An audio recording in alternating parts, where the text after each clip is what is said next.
وەختتان وەخێر یارانە کوردەوار و میدوارم لە هەرکوێ هەن ساق و سەلامت بن. ئێمەم شەو محاولەکەین لە چوارچێوەی دیبەیتەکەی دوێکە کە حەولی بەرنامەهایەک کە لەم کوردەوارە ئێمە جێبەجێ بووگە بەحس بکەین و مەبانیە تئۆریکیمان تا حدودێک داڕشت دوێکە و پێشووتریش ئەو کارەمان کردبوو بۆ خاتری ئەوەی کە تا ئەوەی کە ئێمە ئاگادارین و ئەو جۆرەی کە کۆمەلگای خۆمان ئەناسین و ئەو جۆرەی کە ئشرافمان هەست بەسەری و پەدیدەی ڕاپەڕینە کوردەوارە سەر بەخۆ پەدیدەیەکی یەکجار تایبەت و بە واتای ئینگلیسیەکان یۆنیکە. یونیکبوونیەکەیشی ئەوەسە کە ئێمە تا ئێستا نەمان دیگە کە لە ناوە کۆمەلگاکانە خاوەرەمیانە پابلیک فیلۆسۆفیەکی ئۆرگانیک لە نێو دڵە کۆمەلگاکەەوە بێتە دەرەوە. کەسێک بە معنای واقعی مبارز بێتە دەرەوە کە گەرەکی نەبێت لە دڵە ئەم مبارزە بۆ خۆی و بۆ منفعەتە شەخصیە خۆی شتێکی دەستکەوێت. ئوسوولەن مبارزە بۆ پۆست و پلە و پایە و مەقام و شوهرەت نەوێت، چون هەر کام لەمانە مەسیرە خۆی تاقیبەکە و تۆ لە جێگەیەکە ئەدگرن. ئەم سەرزەمینە کوردەوارە کە کەوتکەسە بەر خوتە و پلان و ئەمڕۆ ئەمە حاڵ و وەزعیسی دەبوایە بیتوانایە کەسانێک بەرهەم بهێنێت کە بتوانن زمان ئەم خاکە و ئەم سەرزەمینە و ئەم مەردمە بن. دەبوایە لە ناوە میلیۆنها ئینسان ئەم سەرزەمینە ئینسانێکیان بدایەتە دەرەوە کەم ئینسانە قابل معامڵە نەبوایە. بۆیە ئێمە لە ڕاپەڕینە پوڵ خۆمان لە جێگەیەکی تر و بەکارە خۆمان دەرتێرین بە شوێنە کەس بە شۆهرەت بوایەنە و گەرەکمان بوایە کە مەشهور بین. ئەمە ڕێگەکەی نەبوو حتا لە ناوە مەردمە داپڕۆسیاگە نابود بووگە کووردە مردمانێک کە ئەمڕۆ یەکسری کولتورە کلیشەیە مەسرەفیە تەقلیدیان پێداگە کە حەزەکەن بە شان و باڵیانە بیت و خوراکیان و تامی دەمیان و سەلیقەیان فەرقەکە. ئەتوانی بەرنامێکی تەنز دابنی، بەرنامێکی کۆمەدی دابنی، ئەتوانی بەرنامەیەکی ئێرۆتیکی سەکسی دابنی، ئەتوانی بەرنامەیەک دابنی کە ئەم مەردمە عادیە حەزی پێەکە و ئەم سیستەمەیش کە لەگرا هەست حەز بە تۆ ئەکات و تریبوونت بۆ دائەنێت و تێرێت و ئەدبات. بەڵام ئەم کارەی کە ئێمەیکەین کەس نەماوە نەبێ بە دوژمنمان، یعنی ساختار، یعنی ئەوانەی کە لەم کۆمەلگا دەسێکیان بە ئاگرێک هەس و ساپۆرت ئەکرێن و ناو و برندێکیان هەس و تایتەڵێکیان هەست لە ژێرە نەغدە بۆ ڕای ئێمە ئەوەی کە بەس فاسۆمی پێژن ڕەخنە دەرنەچووگە. ئەمە ڕێگەیەکی باش بۆ مەشهوربوون نییە. ئێمە بە گۆرانی ئێژێ هەر کە منێ گەنمی خواردوێ چارەکی عەقڵی هەز. ئەمە لە بریتانیا زندگیەکەین، خەریکین بۆ خۆمان وردە بیزنس هەیە بینە بەرەوە بە ئەندازەی کافی لە بیزنس و پوڵ و مارکتینگ و ئەوانە سەر دەرتێرین. ئەزانین ئەگەر گەرەکمان بێ کالایە بفرۆشین چۆنی ئێشێ بفرۆشین و تەبلیغی بۆ بکەین و مارکتینگی بۆ بکەین. بەڵام حەوزەی کەرامەتە ئینسان و حەوزەی وجودی ئینسانە کوردی حەوزەی مەعامڵەکردن نییە کە ئێمە گەرەکمان بێ زوو تەبدیلی بکەین بە پوڵ نەغدی و بکەینەوە، بیکەین بە تەلەڤیزیۆنێ، بیکەین بە ڕۆژنامەیە، بیکەین بە دەسەڵاتێکی بچووکی گروپی و تاقمی، بیکەین بە ئوردوگایە، بیکەین بە حیزبێ، بیکەین بە شتێک. ئەمە نەو بەو معناسە کە ئێمە بیزنس نازانین، ئەمە بەو معنە نییە کە ئێمە دانمان نییە ناتوانین نان بخۆین نازانین کەباب چییە. ئەمە بەو معنە نییە کە ئێمەش ناتوانین لە زایزە زندگی لەزەت بووین. گۆرانی خۆشمان پێ گۆرانی نییە، موزیکمان پێ موزیک نییە، تەفریحات و لە زایز ناناسین. نا ئەمە بەو معناسە کە مەشیایە یەکبار بۆ هەمیشە لەم تاریخە ئەم ملەتە ئینسانها یەکتیا بەهاتایەتە دەرەوە کەس نەیتوانێ مەعامڵەیان تەکا بکە. یەکسری ئوسولیان بوایە کە قابلی کڕین و فرۆشتن نەبوایە.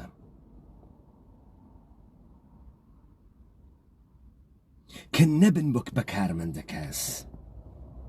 کە سابتی بکەن گشت ئینسانی قیمەتێکی نییە، بڕێچت پوڵ ناتوانێ بیسێنێت،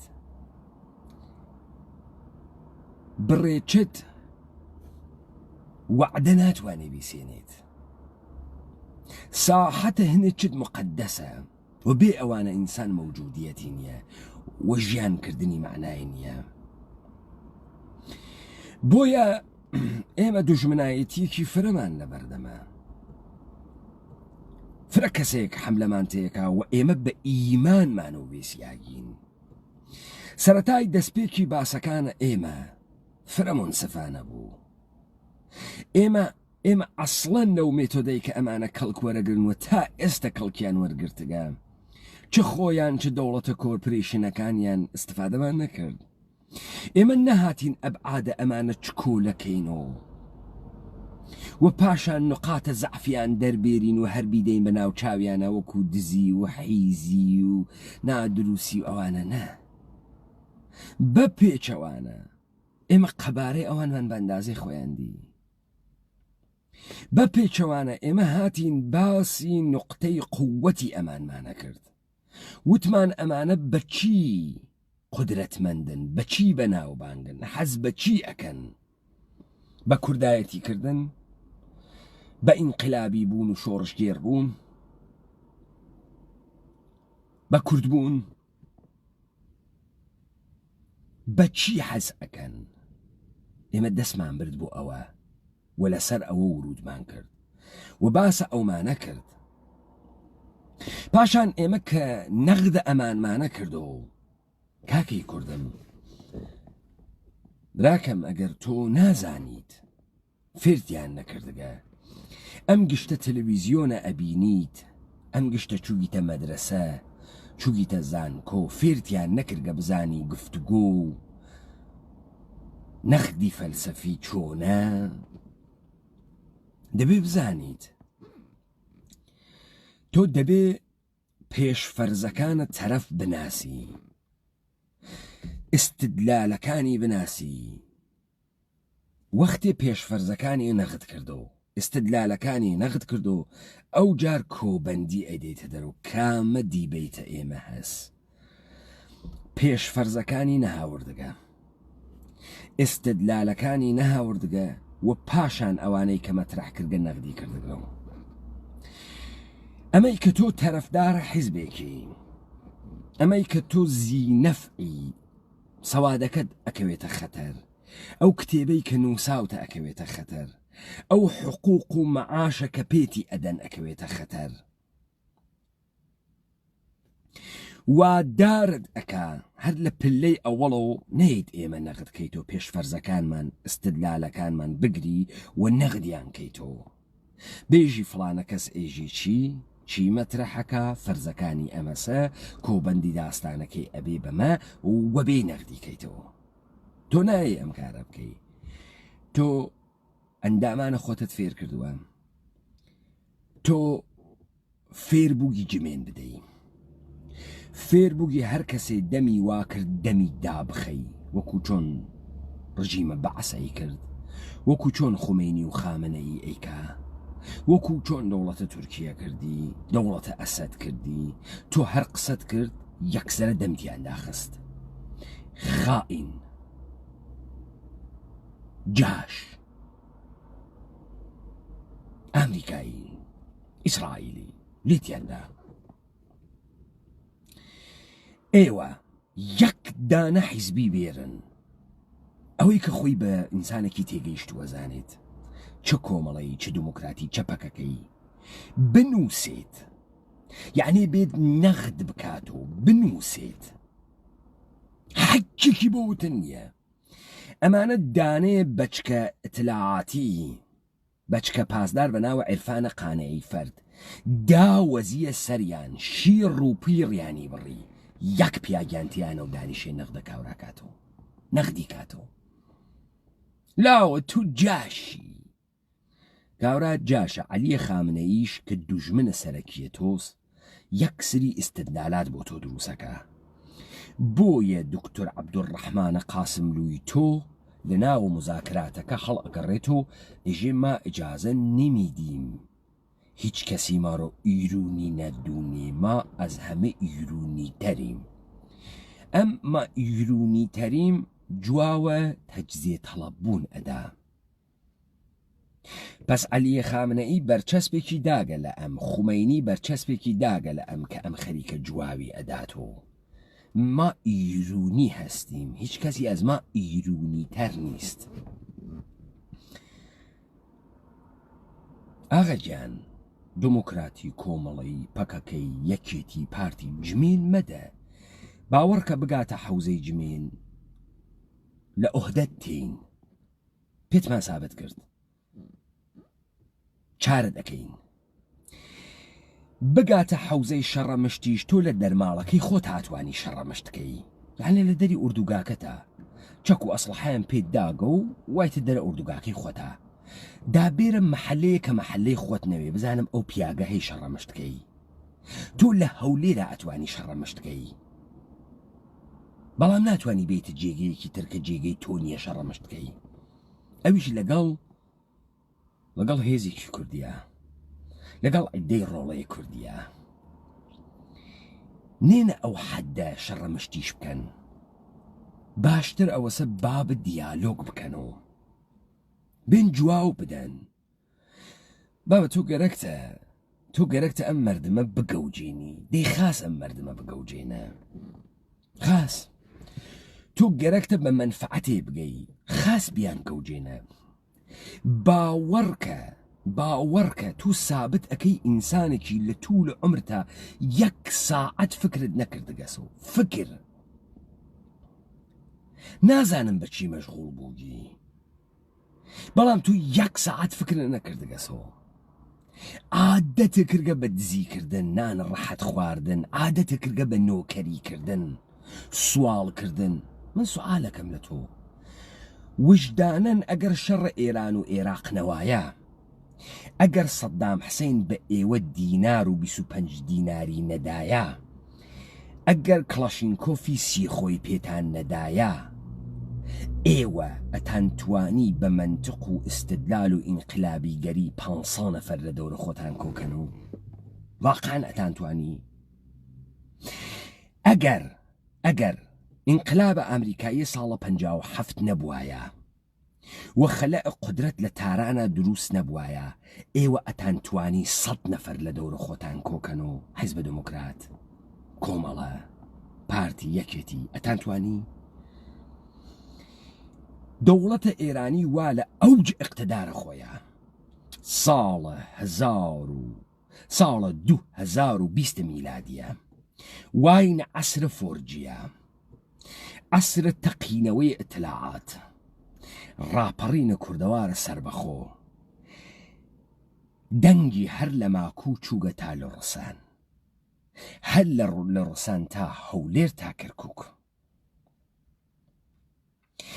بۆ ئەووەڵین بار لە هەموو مێژووی خاوەرمیانە جەریانە ئینقلابی بە مەتنە ئینقلابی ڕۆڵەی ئینقلابی دروست کردەگە. لە دووهۆک و زاخۆ ڕاپەڕینیمان وا لەگەرا تا سلێمانی و کەرکووک و کرماشان و ئیلام و جوانڕۆ و پاوە و مەریوان و سنە و واتەکمانە مەوجودن لەم لایڤانە ئەیان بینن. کاکەی حیزبی دموکرات، برای کۆمەڵەیی شیرینە یەکێتی و پارتی و پەکەکە، ئای پەکەکە، ئەگەر دەوڵەتە ئێرانی تەسلیحاتە پێنەدا، پوڵە پێنەدا، تۆ سپای قودس نەویت، لۆجیستیکە پێنەگا، قەندیلێ لە بەردەسانەوێ کابراوتی قەسەمە ئەدەم تووبی ئیلاهی دەروێشی وەشەن یا پادشاهی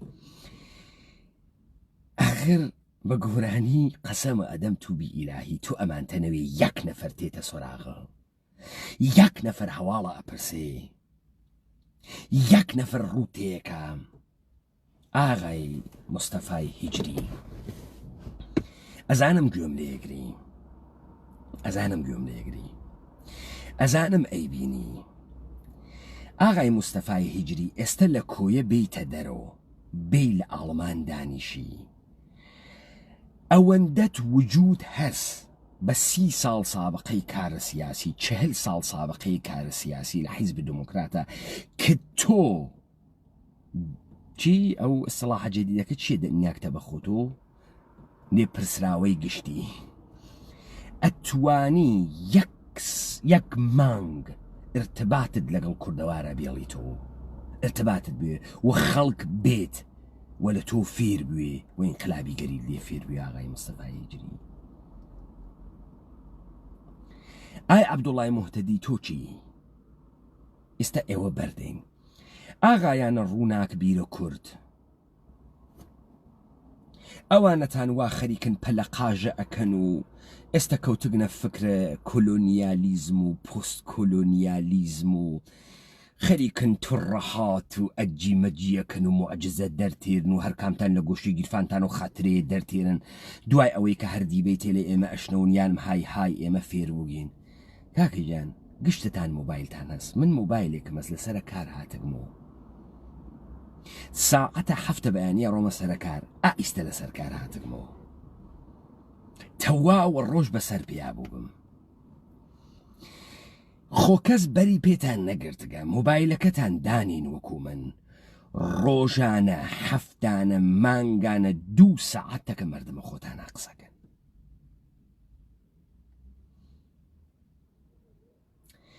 عەزیزم سوورا و سپیا و جاڕووکاریەن خاڵ خواڕەشتە دائیم دیاریەن ئەوە بۆ مەعنا نییە من نابخەم من ئاوارەم من بێ سەرزەمینم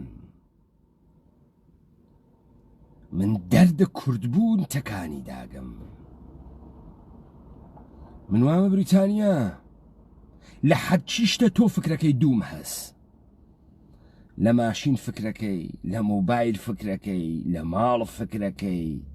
لە هەرچی تۆ فکرەکەی دووم هەست و بە عەرەقی ناوچاوانم دەرەم هاوردگە بە حارەقی ناوچاوانم وەلی یەک چرکە لەو کوردەوارە دوور نەکەوتگمەوە یەک چرکە باوەڕکە من لەم ئوروپا من لە کرماشان کە بووم پینک فلۆیدم گوێدا باوەڕکە من لەم ئوروپا هۆرە گوێدەم ڕقەمە هات لە هۆرە قینم لێیە هات ئەوانەی وا گوێم لێگرن و خەڵکە کرماشانن ئەزانن دەکەیەک بوو لە کوچەی لەکانە کاورایە کوێرێ بوو هۆرەی لێ ئەدا باوەڕکەن ئەڕوویم لەو لای کوچەی لەکانە وروت بکەمە ناوی لەبەرە TBT وە لەبەر خاتریەوەی دەنگی هۆرەی کاورانە بیسم نەواری هۆرەیە فرۆشت ئەو ئەزیز و سەی قولی و دێ من لەم ئوروپا هۆرە گوێدەم محاولەکەم خۆم فێرە هۆرە وتن بکەم بخاتریەوەی دڵم تەنگەوێت منی سەدانیشم گۆرانی بێ موزیک گوێدەم سیاچەمانەی هەورامی گوێدەم ئەکەومە بیرە شاخ و داخەکانە کوردەوار دەبراکەم تۆ ئەم دەردەتەنیە من بێژم چی تۆ وەختە گیانە دەربێ بە خۆت بێژی دکتۆر وەختە گیانە دەربێ بێژی باسەوادی وەختە گیانە دەربێ بێژی دەسەرە تیرامیسەوە خۆی وەختە گیانە دەربێ بێژی فلانەکەی هیچ کامیشیان ناخۆی باوەڕکەنە ئەزانی تیرامیسۆ چییە باوەڕکەنە تامە شەراو ئەناسی نازانی پێکی شەراو چۆن بگریتە دەسەوە باوەڕکە نازانی باوەڕکە دانیشتە سەر شامێک تەکە چوار خارجیان ناتوانی پێکی شەراوخۆی کاورە ئەزانێت تۆ شەراو خۆرنیت ئەزانێت تۆ شەراو ناناسیت هەل لە جۆری دەستگرتنی پێیکەکەت دەلیلی ئەمەسە عەزیزم تۆ دەردە کوردبوونت نەبووگە نێست بۆیە ناتوانی قسە بکەی تۆ منفعەت کوێرتی کردگە وەکو من ناتوانیت ڕۆژی 14 ساعت لەسەر قاچەکانت بوێسی قبوڵی کەین کنانە خۆت دەری تێریت ناوی بە کارمەند بە شوێنە شوقلە دەوڵەتیان ناگەڕی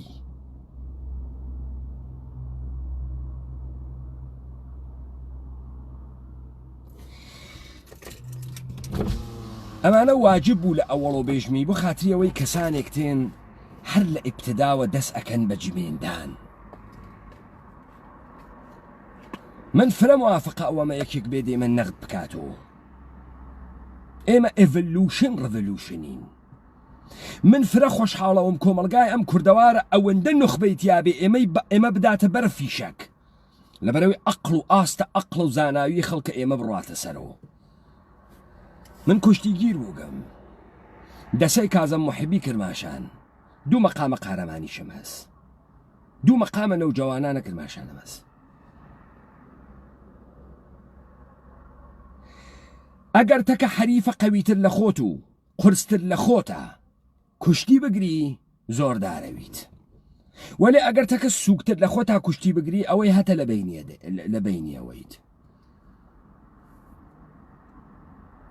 من 7 کیلۆ بووم لەگەڵ مرتەزا ڕازی کۆماسی 100 کیلۆ کوشتی مەگرت حەریف تەمرینی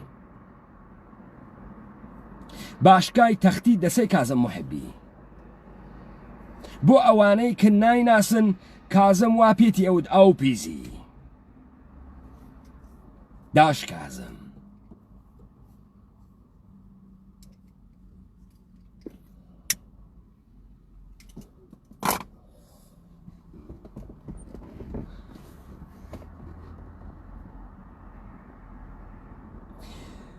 کابرا وەختی ڕووە کاتە ڕاپەڕین فکرەکە ڕاپەڕین هاتکە وەکو تەمامە دەریافتەکانە وەکو ئەو فەرهەنگەی کە بۆیان دروست کردگە ڕاپەڕین هاتکە پوڵ نەغدە و بکاتەوە بەندە و بەردەی یەکێکە بە پوڵە یەکێک کارەکە بۆ فرەیەک لە مەردم حەزەکەن بە ئێمە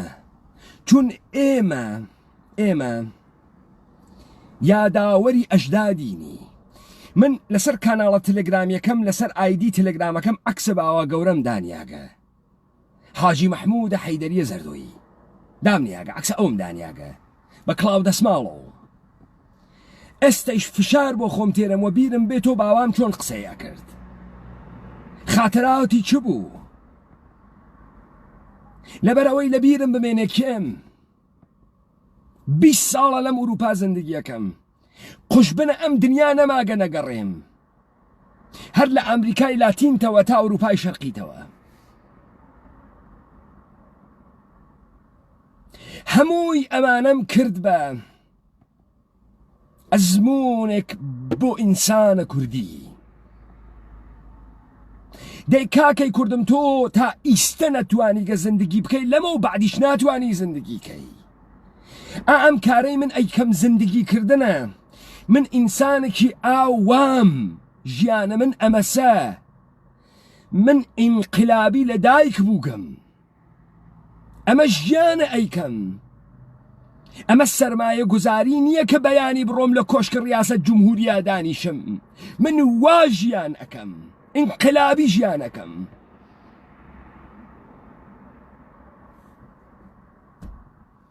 کابرا زەنگی بۆ من داگەیژە کاکە و خەڵکە حاڵی ناوێ بڕۆ ژیانە خۆت بکە منزورت چییە بڕۆم ژیانە خۆم بکەم مەگە ژیان چ شتێتریش هەست شکڵێکی تریشی هەست چ شکلیە ژیان من خۆشبەختانە متعسفانە کورد بە دنیا هاتم ناتوانم این کارە خۆم بکەم ناتوانم کوردەوار نابود بووگە کوردەوار داگیر کریاگە و بەشبەش کریاگە و ئینسانەکانی خۆیان فەرامۆش کردگە کریاگە. چی بکەم فەرامۆشی کەم؟ چی بکەم بڕۆم لەگەڵە جەمعا بگەڕێم تا ڕسوانەوەم، بڕۆمە شارە کوێران دەست بگرمە مە لە چاوم. یا بەلەخەنە من وەکو ئینسانێک وەزیفەم هەست لە جێگەیەکە بەردە شتێک دابنێم، بەردە بناغەی شتێک دابنێم، هەڵسمە سەر پێ، من بێم کە بەقیەیش بێن، من بێم کە کەسانی تریش بێن، فکر نەکەن تەنیان.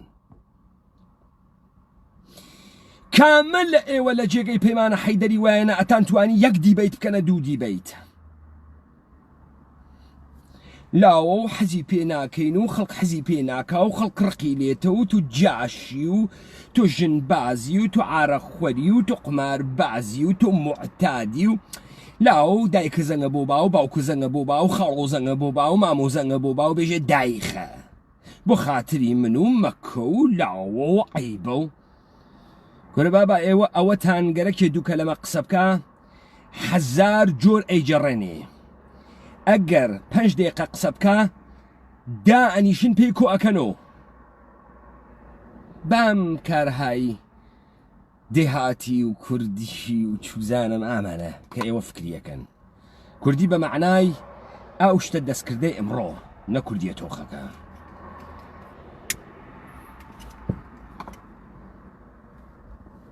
یا ئەوەی تێت ئالەگرا تەهدیدە ئێمە ئەکا. کاکی برام باوەڕ کە بڕۆ بپرسە پەیمانە حەیدەری مناڵە کرماشانم. شارە کرماشان یەکێ لە تووڕەتەری شارەکانە، ئێستەیشی لەگەڵا بێ. باوەڕ بکە ڕۆژ نەبوو ڕۆژە چوار شەڕ نەکەین هەر لەسەر ئەوەی کاورایەوە ها کەس ڕەسێرم کەی چوار شەڕمانەکە. نە لە مشت ئەترسم، نە لە چەقۆ ئەترسم، نە لە زۆرە ئەترسم، نە لە مەتەڵەکە زوانە ئەترسم. ئەگەر من لە ناوە دیبەی تا ئابڕووی ملەتێ ئەپارێزم چون پەیمانە حەیدەری کوردە و دەمی کردگەسەوە، سەرزەمینی کوردەوارە و دەمی کردگەسەوە، پرنسیبە ملەتەکەم ئەپارێزم. ئەنا بەگیانتان کارێکتان پێ ئەەکەم باوە دەوارە دۆمی نەکرد بێت. باوەڕکەن واتان پێ ئەەکەم نەتوانم بڕۆنە ڕێوە. نازانم بۆ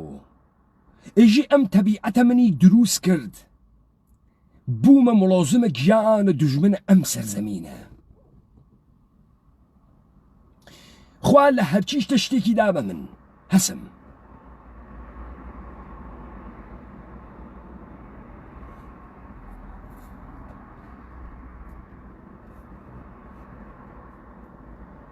ئەمانەم لە پێشەوە وت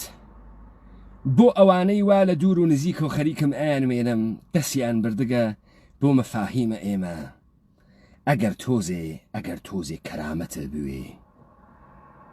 ئێمە گشتمان خەریکی ئینقلابیگەری ئەکەین. ئەگەر خۆت بە ئینقلابی بزانی بەجێی ئەمەی ئینحرافی پێبەی و ئەگەر کارمەند نیەی بێ لەسەر ڕەچەڵەکە ئەسڵیەکە بێسە کوردیەتەکە ها بەلای من و نێ بەلای تۆوە، ها بەلای منۆ. ئەو دیبەیتە بۆ تاریخەمێنێ من ئەمە نەبوو کاخەکەم، نەبوو پوڵی ئەەکەم، نەبوو دەسەڵاتی ئەەکەم، نەبوو مەحبوبیەتی ئەەکەم. پوڵم هەست، ماڵم هەست، ماشینم هەست، باشترین هاوسەرم هەست، هەسم. ئەحتیاجم بە هیچ کامیان نییە. بە ئەندازەی خۆم زیاتری ژیانم کردگە. تامە هەرچیشتە ئەزانم، لە تامە نەرمەفیسۆ تا فسنجان، لە تامە فسنجانۆ تا خەڵاڵ، لە خەڵاڵۆ تا کلانەی پیچک، لە کلانەی پیچکەوە تا ئەنوا و ئەقسام و خۆراکە چاینیز و ئیتالیایی و فەڕەنسەوی تامە گشتی ئەزانم. بە ئەندازەی خۆم زندگیم کردگە خەیلی زیاتر. ئەمان مەوت نەیتە ناوە ئەو فازە. ئەها ئەوانەتانەوە تۆکینتانە کرد من هەر بەلام و مهم نەبوو مەزانی بوو چون بە شەرەفتان بە پیاکتان حەساو ناکەم و بە پیاکتان نازانم نە لە ڕووبەری ئەقڵ و بە پیاکتان نەزانم نە لە شەخسیەت و بە پیاکتان نەزانم نە لە ئینسانیەت و بە ئینسانتان نەزانم ئەوانەتانەوە ئەوە سەخیفن فرە پێم خۆش بوو کە بەقەدەر مەقامە ئینسانیتان ئینسان وایەنە تۆ نانووسی ئێمە جاشین بابا عیبە بوو تو بێژە بۆ جاشین چۆن جاشین پێشفەرزەکانە بێژە چۆن دەوڵەتە ئێرانی ئێمەی دروست کردگە ئیستدلالەکانت بێژە بێریان وە دوایە نەتیجە بگرە تا میش جواوە بامەوە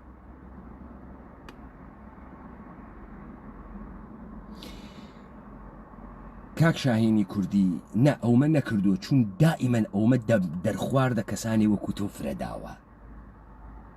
باوەڕکە جا گەرەکتە تاقیب بکەیت و یەز دوورە خۆگەز نزیکە هەر بە گیانت و گیانە باوکە قەسەم پیاکتانتیانە هەر بە پیاگی پیاکتانتیانە وتم تۆ لە دەرماڵەکەی خۆتا ئەوەڕی ئەگەر پیاگی بێرە دەڕۆها من وامە ناوی بریتانیا یەک نەفەر لە دەوڵەتە ئەمریکات ناترسم لە پاسپۆرتی ئینگلیسیم ناترسم لە ئیقامەت و مۆقیەتم ناترسم تۆ لە چی ناترسی نادروست تۆ لە پۆڵە ئەترسی لە نانە ئەترسی لە سایەی خۆت ئەترسی لە ئەوروپا ئەترسی لە پۆلیس ئەترسی لە پاسپۆرتە ئەترسی لە ئیقامە ئەترسی تۆ لە هەرچیشتە ئەترسی هیچ و پوچخۆ من لەگرا چاوم پێتانەکەوێ ئەتانمێنم دیتە حیچێنیەی دیتە چ بێ مێغدار و بێ ئەدەبی دیتە چ بێ ئەدەبی لە پشتە ئایدیەک و پنهان بووی جمێنەدەی باوەڕکە وەکو خیگە فوتمەدا لەگراوایتە ئەینە حەیوان ئەتم گوری ئەها لە مەعقەد و حەیوان ئەگورن لە بەرەوەی پێسەکەی ساف دەربێرن وەک بۆ کونە ئاوە ئەتم گوری بابزانی ئەمانمە وت تا خەڵکە کورد بزانێ ڕۆڵە لە پشتە ئەم دووربینە دانیشتگە وە کورد ئەمەسە نە ئەو تەجاوز پێکریاگانە وا بووگن بە ئادرسە کورد وە سەخافەتیان هاورد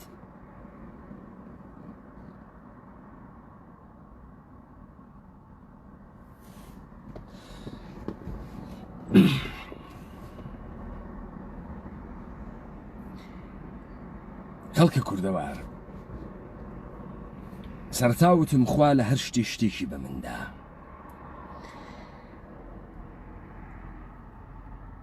کە ئەم کوردە لە نابوودی دەربێرم ئەوە بۆ ئەوەڵین بارە ئێوە یەکێک ئەوێنن بۆی ئەجدادە خۆتانەدات قسە ڕق قسە ڕۆک پێسکنیاک شەهامەتیشی هەست ئەقڵ و سەوادیشی هەست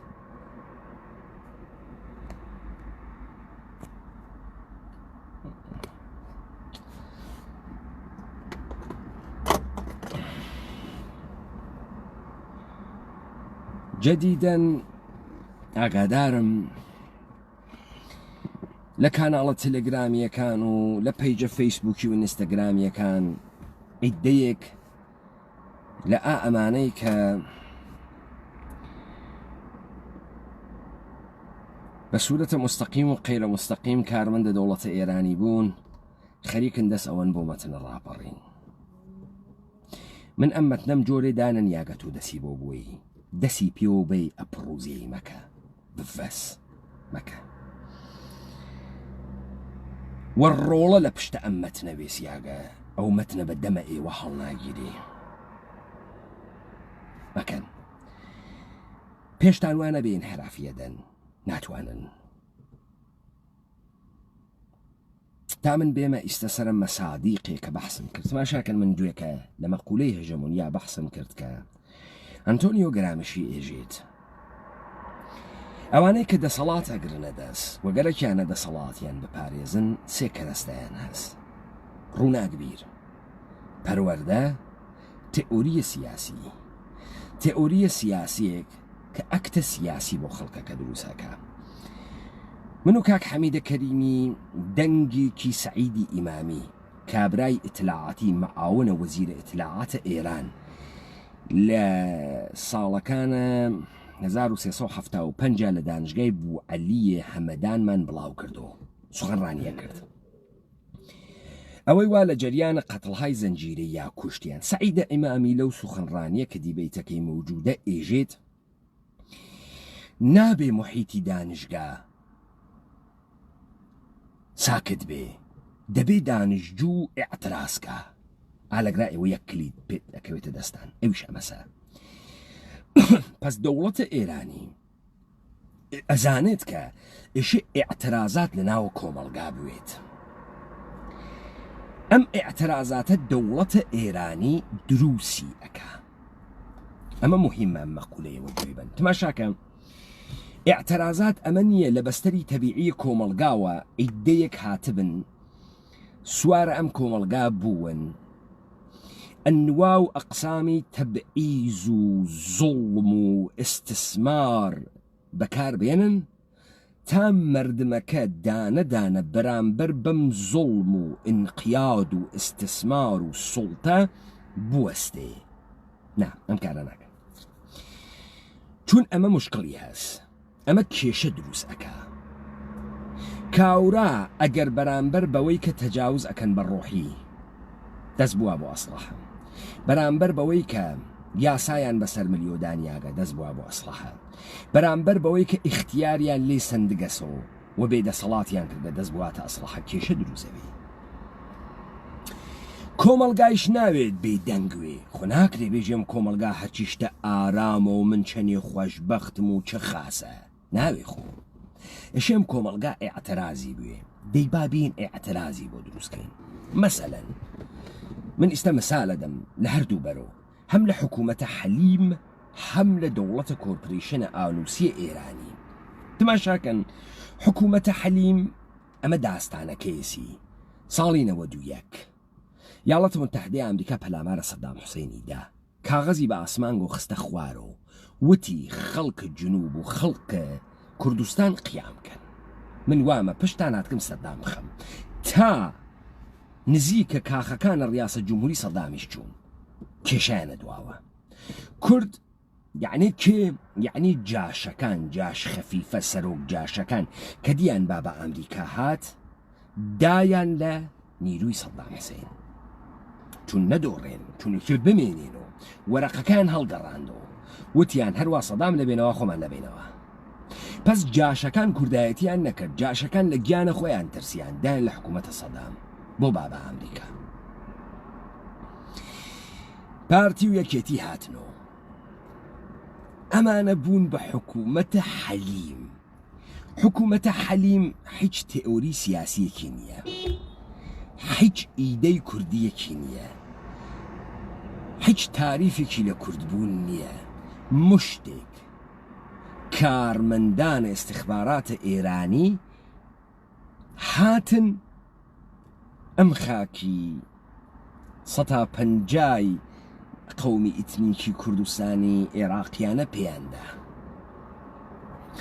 نۆفلای زۆنیان بۆ دانیان. ئەمان بوون بەچی؟ هەل لە خۆی و ئەمان بوون بە هەیکەلە کوردایەتی، هەل لە خۆیوە. مەسەڵەن کابرای کورد لە هەولێر و سلێمانی ێژە کاکەم کوردایەتیمانە نەویست، ئێشە پرسیاری لەکەی کوردایەتی چییە کاکە؟ چییە کوردایەتی؟ جێ لە کوردیە؟ جامانەی سوورە؟ چییە کوردایەتی؟ ئێژێ پارتی ئێژێ کوردایەتی دەی پارتی کامەسە کوردایەتیەکەی چییە؟ ئاغای پارتی ئای مەسرور بارزانی، ئای نەچیروان بارزانی، خۆ بە ملیار دۆلار پوڵتان بردگە، خۆ باوکتان دانیشت و سێوەکەی حەوای گرتووە دەسیوە، برنارد لێڤی لە پاڵی دەسیا و ئەم خەریک و پۆسی ئەکەند. دابێرن یەک لاپەڕەی ئاچوار لەسەر کوردایەتی بنووسن بیهێنێرن، با بیوێنین ئێوە هەتانە کوردایەتیتان هەست. ئای یەکێتی نیشتمانی تۆ بێری. ئەم تاریخە بچووکە بگرن لە حەلیم با بێنە سەرە ئێران. ئێمە حکوومەتێکمان مەناوە حکوومەتە ئێرانی نەبووگە فەرز ئەوەڵ ئەمەسە ئەوان ئاوا فەرزەکەن یەک ئیمپراتوریە بووگە بە ناوە کوورشە هەخامنشی دەوڵەتێکی تەشکیلداگە کە قەومی یەهودی ئازاد کردگە ئیمپراتوریەتێکی عەزیم بووگە لە سوڵتە لە ئازادی خوازی لە ئینسانیەت لە بەرابەری و ئەمە تەوەسوتە ئەسکەندەرە مەقدونی لە بین چوو دوای هەخامنشیان 2500 ساڵ حکوومەت کریاگە لەم سەرزەمینە بەناوە ئێران حکوومەت بەناوە ئێران کریاگە ئەم قسە بۆ ئەکا گەرەکێ بێژێتی ئیستە دەوڵەتێک لە تەداومێکی تاریخیە بەناوە ئێران هەس فرە کەسێکم ڕۆ ئێژێ ئێرامە هابادی سنەیی ئێژی کاکە ئێرانی بوون چییە؟ قاورمە سەوزیە حەلیمە شعرە مەولاناس شعرە سعدیە چییە ئێرانی بوون چییە؟ کەم من ئێرانیم چییە؟ ئێمە ئێرانی چۆن ئێرانیت یعنی چی تۆ ئێرانیت؟ چون تۆ نان سەنگەکە خۆیی نان بەربەڕیە خۆیی یعنی چی تۆ ئێرانیت؟ حەجکە نازانیت ئێمە مادین داستانەکە ئالەگرا دەست پێەکە چۆن ئێران هەر بووگە چۆن ئێران هەر بووگە چون ئیستا تۆوە بیرت تێتەوە باوکیشەوە بیری تێتەوە لە مەدرسە فێر بووگە ئێران بووگە ئێران هەر بووگە خب پس تۆ ئەزانی هیچ کەسێ نازانێ ئێرانی بوون یعنی چی ئێرانی بوون یعنی گوگوش کۆمەکەم کۆن کۆمەکەم کۆن یعنی داریوش بوویە گەندۆم ئێرانی بوون یعنی ئەحمەد شاملو چی ئێرانی بوون یعنی چی کاکە چییە ئەم ئێرانی بوونە ئەژێ ئێرانی فرە زیرەکن ئێرانی لە چیا زیرەکن نەتان بیسکە چی سەنعەتگەرن هونەرمەندن نەقاشن موزیسیەنن چین ئێرانی پس تۆ ئەوێنی کەسێکا لەگرا ناتوانێت گوزارشی لێ مەسەڵەن قاسملوتی ما ئیرونی هەستیم نەیگوت ئێرانی وتی ئیرونی گەرێک ئیسرائیلی بوو تارانی قسە بکە سوال کە ئاغای قاسملو ئیرونی بوون یعنی چی مەلا مستەفای بارزانی وتی لە هەر کوێیەک کوردێک کەس ئەوە ئێرانە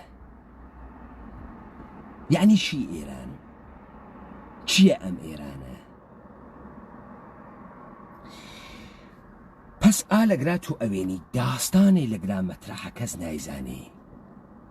کەس نازانێ ئێران چییە بەڵام بۆ ئێرانی قبول کردگە ئەمە سوالە گەورەس بۆ ئێرانی قبول کردگە لەبەر ئەوەی کە هەر کەسێ وا لە دەوروبەریە دایکی باوکی مەدرسە تلڤیزیۆن دکتۆر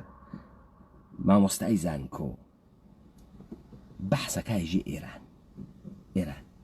ئێران جەلال تاڵەبانی ئێژێ ئێران 2500 ساڵە حکوومەتە عەبدوڕەحمانە قاسملو ئێژێ ما ئیرونی هەستیم قازی محەممەد ئێژێ ما ئیرونی هەستیم لەگرا یەک چت جێیەکەوێ وێت و تەبیعی ئەبێ بە تەبیعەت ئێران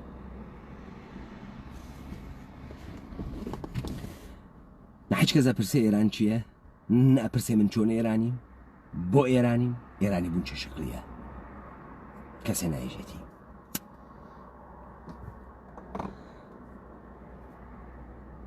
لەگراسە تۆ نەقش ڕووناک بیر ئەبینی تۆ کەلەمەیەک تێری ئەم ڕووناک بیرە ئێشی بیکاتە ناو زەهنە ئێوە تماشاکەن لە متۆدە بەحس و گفتوگۆوە بڕێ متۆد هەن کە مشخصێکیانەوەسە کە تۆ ئێعتبارە بوێ ئێعتبارە بوێ چییە؟ ئەو سالای خۆمانیان و کاورا ڕیش چەرمەگە یعنی قسەی ئەچوو بەسەرە بیسی نەفەرە یا مەسەڵەن کاورا شێخە تەریقەتێکە یا مەسەڵەن مەلای ئاواگیەکە قسەی ئەچوو ئەوت وامەکەن وابکەن وامەکەن وامەکەن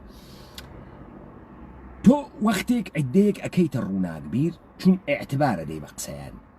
مەسەڵەن قاسملو ساحێوە حیزب دموکراتە ئیتر قاسملو چی ئێژێ توڕەهات ئێژێ قسەکانی وە دەرد ئەخوا و دەرد ناخوا تۆ ناڕووی قسەی قاسملو نەقد کەیتۆ مادام قاسم لو قسەی کردگە کاورایە حیزبی ڕێگی ملی ئەوە نەتێتە دەرەوە بووی چون اعتباری هەسبی حەزی پێ بۆیە ئەمانە تێن بۆ تۆ چی دروستەکەن معتەبەر دروست ئەکەن معتەبەر خەڵ ئێستا کە تۆ شیرازەی کۆمەلگا شێوان دگە و ڕیش چەرمگ نەماگە معتەبەر کێس معتەبەر ئەوانەسە کە لە دانشگایەتە دەرەوە پێی ئێژن ئەم پیاگە کە لە بوارە کۆمەڵ ناسییا قسە ئەکات شەهادەی دانشگای تارانی هەست دکتۆرە پس هەرچیەک دەرمەوردە کۆمەڵ ناسی بێژێ ڕازەکە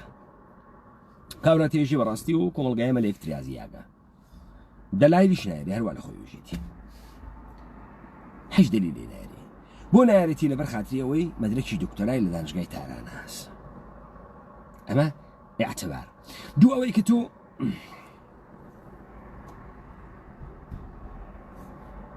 نابێ حساسیت دروستکەی کابرا حەزە پێ نەکە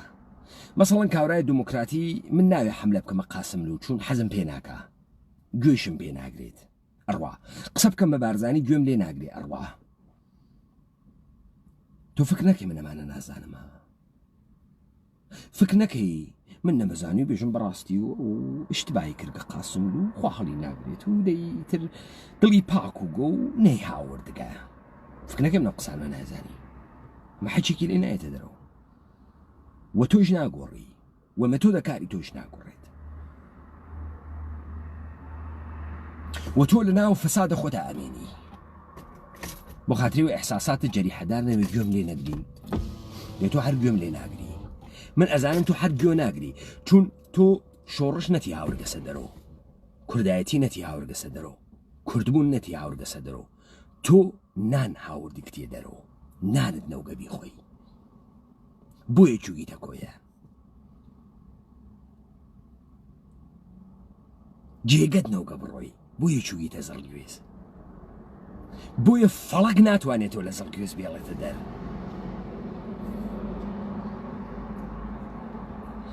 وەختێکی شتێتە ئوروپا ئەگەر وعدەی پۆست و پلەیەکیان پێت نەدابێ ئیتر لەگەڵیان نییە نایکەی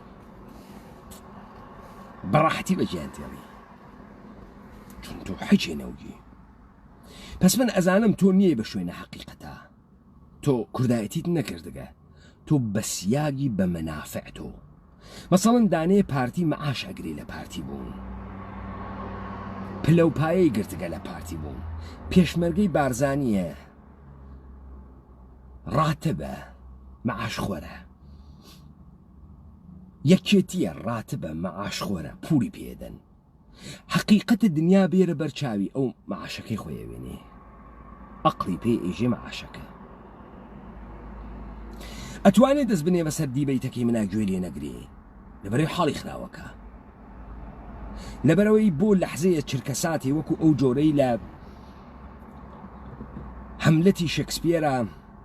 ڕیچارد چووە بەرە ئاوێنە بەخۆی وتی قاتڵ جنایەتکار بە من گوێ بە حاڵی خراوەوێ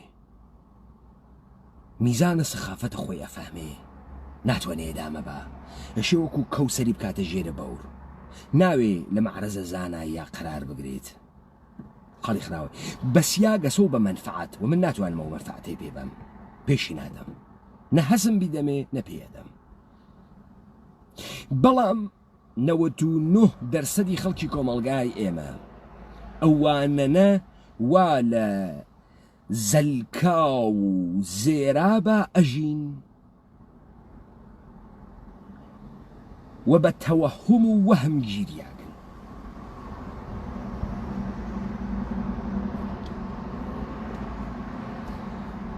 کاکای کورد من تۆهینم بە قازی محەممەد بکردایە تۆ هەرتەکانە نەخوارد نەم کردایە تۆ هەرتەکانە نەخوارد خۆتی جزانی منی جزانم درۆ مەکە نانیشم نەوەسیا گەسۆ بە تۆ نانم بەی چاوەڕوانە دەنگیشە لێ ناکەم باوەڕ کە ئەوەنە پیاوەتی تیا ناوێنم هەڵسی بۆ خۆت و بۆ مناڵەکانە کارێ بکەی ئەها چۆن ئەگەڕێن لادێ بە لادێ بڕۆن پوڵ کۆکەن و مزگەوت دروستکەن ئەوەنەتانە کرامەتیان ناوێنم پوڵتان کۆ کردایەت و تلویزیۆنێک دابنێن بۆ مردم تلویزیۆنێک بۆ خۆتان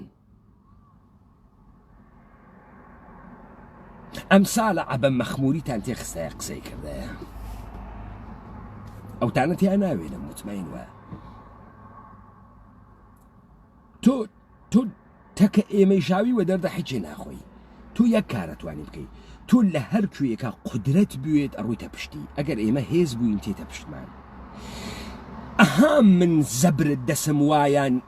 وایانی پێکردگە هاتکن مەتنەکەم فاسدکەن گشتیان ئەدەبیاتیان گۆڕیاگە مستەقیمەن هاتکن فاسدیکەن یا مەئموریەتت جەدیدە یا ئیتر ناتوانن وەکو جاران ئەحمەقانە قسە بکەن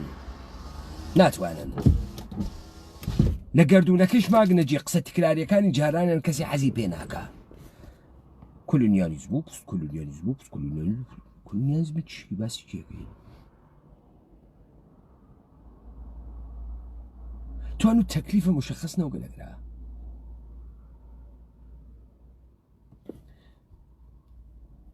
توانو نازانی کێ ئێستعمارەکە کێ ئێستعمارە دەکا ئەم شکڵە لە کوردەوارە فەرقەکە تەکە جێگەکانەتەرە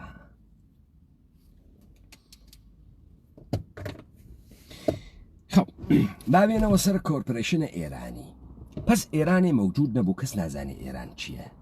کێ ئێشە بێت بیخونجنی ڕووناک بیر ئێژێ حیزبی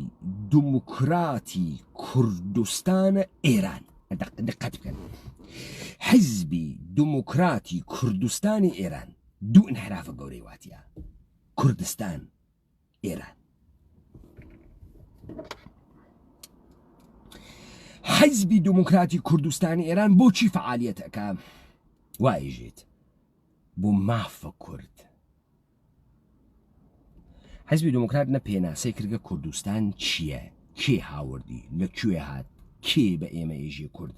بۆ بە ئێمە ئێژن کورد بۆ ئێمە کوردین سەرزەمینە ئێمەوا لەکوێ جەهانە ئێمە چه شکلیە و ئێمە ئێستا لە بەرامبەر کیا بێسیاگین هیچ دووشت بۆ بەکاردێنی وشەی ئەوەڵ کە جێئەکەوێ کوردستانە پس ئەم سەرزەمینە ئێمە ئێستانە بچووکە ئەما بەقێچین فارسستانە تورکستانە ئا لەگرا بەشێکی فرە لە سەرزەمینە ئێمە ئەچێت ئەمە کوردستانەکە ئێران وەکو حقیقت لەوێدانریاکە حقیقەتێکی نەپچڕی هەتاییە هەر بووگە هەتا بووگە هەرس لە کابرای کرماشانی وتیان لەدایک بووی کەیت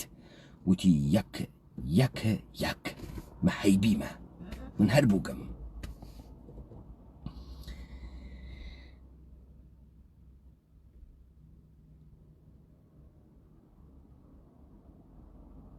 ئەمە دوو بابێنەوە سەر قسەکەی ئاغایە سعیدە ئەمامی دەی لەو وەحلەی ئەوەڵ لە مەرحەلەی ئەوەڵا کە کۆرپۆرێشنە ئێرانیان دانیا بە سوورەتە مۆدێڕنەکەی کە ڕەزاخان بێت هاتن وتیان ئیستە ئیتر لە قارەمانهایەک وەکو سمکۆی شەکاک دە یاخیهایە وەکو سمکۆی شەکاک وەکو عەلی مەردان خان وەکو دادشا ئیشە دەست بکێشین واردە فازێکی تریان بکەین سەرکوب بوون کوتانمان خان و خەوانین و ئەوانەی شۆڕشیان ئەکرد و ئەوانەی یەک نەفەریش لە بەرامبەرە ئەم ئەرتشی کۆرپۆرێشنی جوولەکەی ئانوسیە وێسیان ئیشتە فۆرموڵە بەعدی دروستکەین چون ئەم جامعە یەکسەرە گڕی پێوەنەی دووبارە هەڵەسێتەوە بێن چی بکەین بین حیزب دروستکەین حیزب فێری متاڵەباتە دەروونە ساختارە حکوومەتیان بکەین تۆ ئەوێنی چهرەیە سمکۆ شەکاک ئەگا بە داستانێکی جعلی بن هەوە کۆمەڵی ژێکاف ئەگا بەکوێ ئەگا بە حیزب دموکرات و قازی محەبە یە جمهوریەکی کارتۆنی تەپەدەنە ملە سەری هەڵی ئەکێشن ژن و مناڵەکەشی لە تارانە بۆ خۆی کەیفەکەن کەیف حەمەی قازی کەیفەکەن عەلی قازی کەیفەکەن قازی محەممەد ئەوێت و چی بۆ ئێوە؟ قازی محەممەدێک کە حیزبی دموکراتی کوردستانی ئێرانی دروستکە کوردستانە بۆ چاڵەکە ئێرانە بۆ چاڵەکە ئەو جار لەگرا زوانێ کوردی تێتەدا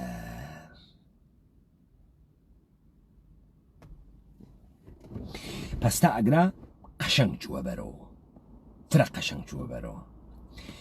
خودت دەوڵەت هات خاستەی دروست کرد بۆ کورد ئەمە سەتۆیشی بفەهمی سمکۆ عەلی مەردان خان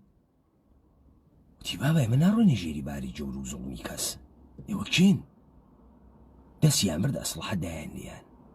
لە هەموو ناوچەیەکە یەکی وەکو سەنجەرخانە ڕنەڕان هەڵساوە دایلیان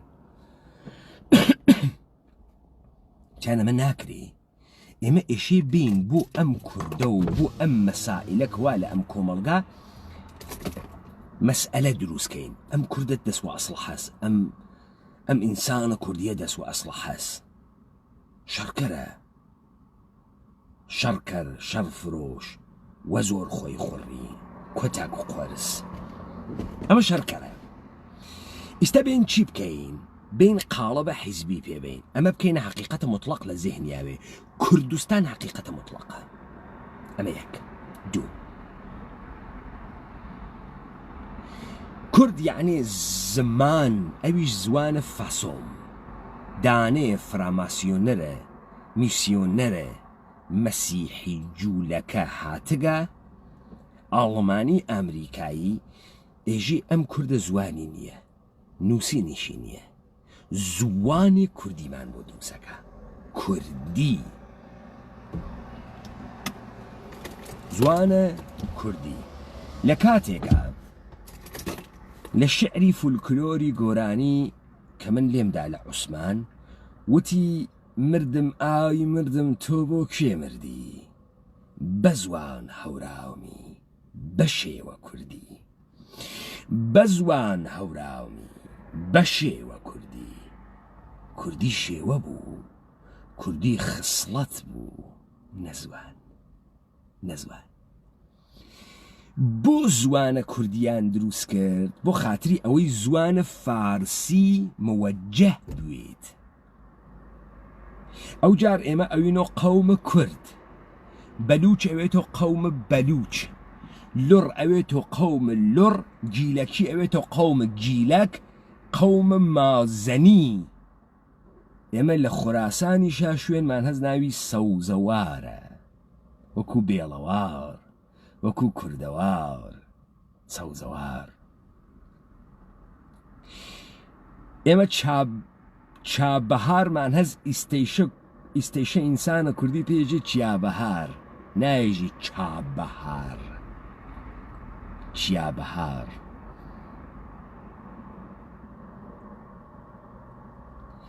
ئێستەیشە کاورایژێ بەگ هەرە و بەگ شەمێرانە و شەمێران شەمێرانی ژوا لە تاران شێمرون لیان پرسە شێمرون یانێکی کەس نادە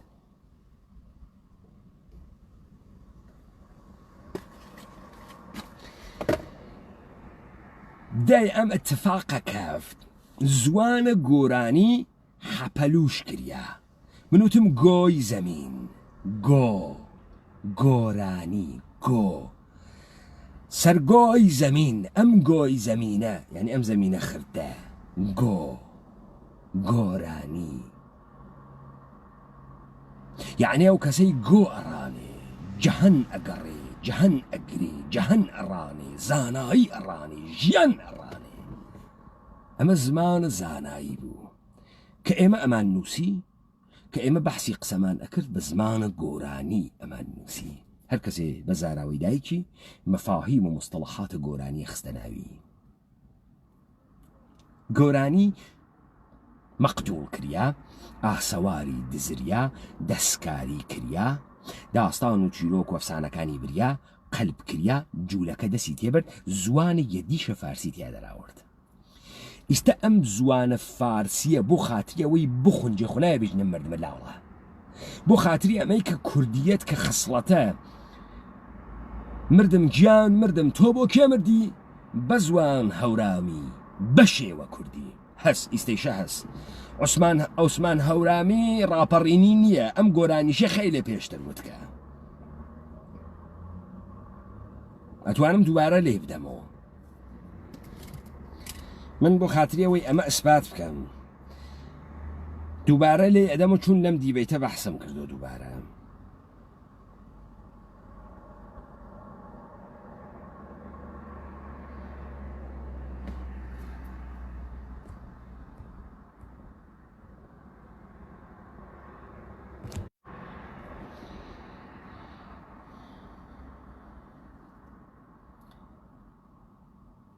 بله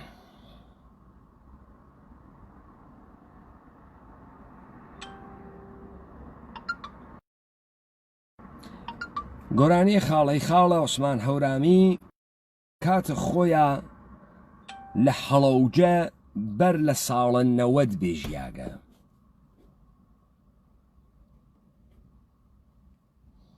ئەوە تەسویرەکەیسی ئەوە توانم بیوێنن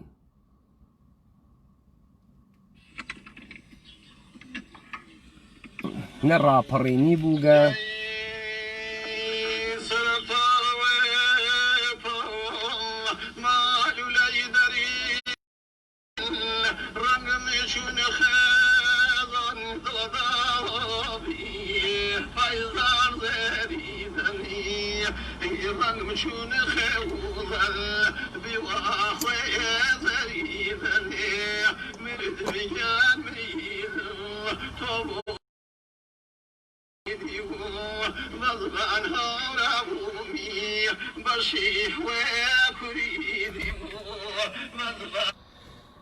مردم گیان مردم تۆ بۆ کێ مردی بەزبان هەورامی بەشێوە کوردی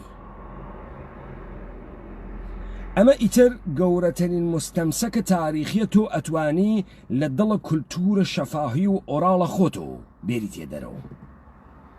بۆ ئەوانەی کە هەورامی نازانن سەرچاپای باڵام ئالوودەی دەردە ڕەنگم چون خەزان پاویزان زەردە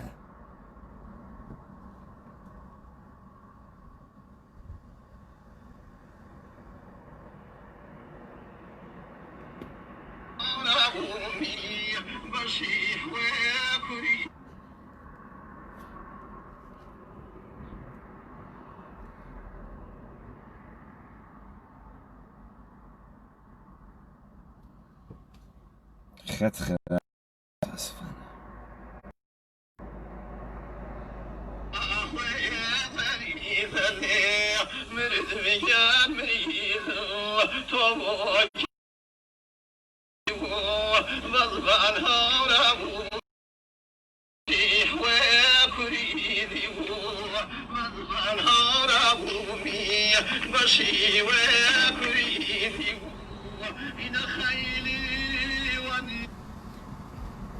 پس لەگراتەوە جووت کرد کە هەورامی زوان بوو بەڵام کوردی شێوە بوو زوان نەبوو ئائیستە تۆ ئەزانی ئەوانەی کە من هەموو شتێکی منە ئەوانەی کە بە زوانەکەی دایکی خۆیان کە جافیە کە هەورامیە کە سۆرانیە کە ئەردەڵانیە کە بابانیە کە بەهدینیە بەوانە ئێژن کوردی ئەوە کەلەمەی خۆیان نییە ڕووناکبیرە کۆرپۆریشن بۆیانی دروست کردەگە جا ئیستە وەختی کەلەمەی زوانە کوردیت بۆ دروست ئەکەن فعالیەتە سیاسی حەولە ئەم زوانە کوردیە دروست ئەکەن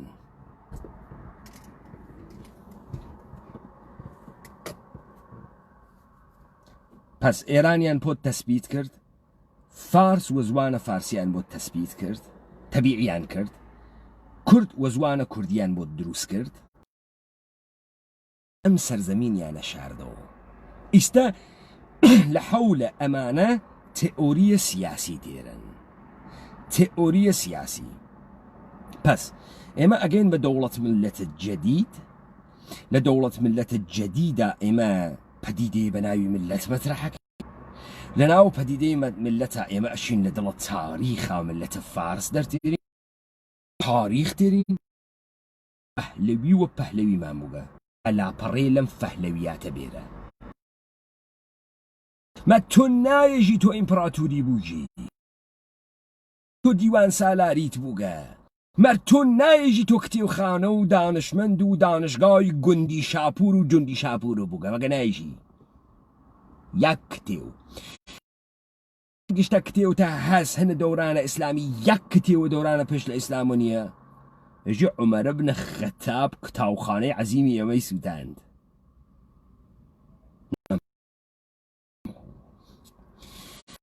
فەحلەویاتە و پەحلەویاتە و پەحلەویاتە و فەحلەویاتە و ئەگاتە فارسی میانە و فارسی دووەن و فارسی کۆن و فارسی جەدید و ئەمە کێ تکراری ئەکاتەوە ئەمە تەمامە کوڕەکانە ئێتە زانکۆتی تۆ ئێژێ و بەڕاستی و دەورانە کورد و زەمانی ساسانیان و بە فەحلەویات قسەیانە کرد و بە چۆن تۆ لەوێ بووی کوا دەیادەی سەنەدەکەی بە ئەبە یەک لاپەڕە بە لەم فەحلەویاتەوە وتکیانە من ئەمە ئەچم وەکو هژمۆنی بەحسیەکەم ها کە چه اتفاقێکە کەفێ چۆن ئەمانە بەرساختن خۆ کێ ئەمانەی کردە دەم چەرمەگە مەردم سمکۆ شەکاک ڕئیسە شەکاکەکان بوو دەسی بردە ئەسڵەحە و قیامی کرد ئەو ڕەحمانە قاسم و کێ بوو ئەی قازی محەمەد کێ بوو ڕئیسە قازی محەمەیان بوو کێ بوو قازی محەمەد قازی بوو کێ هاوردی کردی ڕەهبەرە حیزب دموکرات حەج پێگەی ئیجتیماعیەکی نییە نیسی هیچ قدرتێکی عەشیرەی تایفی نییە ئۆرگانیک ئەوەی کە هەست لە ناوی ساختاری جامعەیە ئۆرگانیک کوردیە نیسی عەلی مەردان خان بوو کوڕە سەردار مەریەم بوو نەبوو کێس چ کارەز ئەم ئاغایە قازیە کێ کردیێسی ئەمە پس تۆ ئەبێنی لەگرا ساختاری کۆمەڵیژی کافێ بوو هاتوو بوو بە حیزبی دموکرات ئەمە کێ بوو شاخەی کوردستانی حیزب تودەی ئێران حزب تودەی ئێران لە دڵە چیۆ تێتە دەرەوە لە دڵە فعالیەت‌های چەپە حزب هیممەت کێدانیا نەریمان نەریمانۆف خەڵکە کێ بوو خەڵکە باتکوبە بوو باتکوبە کاتێک کوێ باکووی ئازەربایجانە شەوروی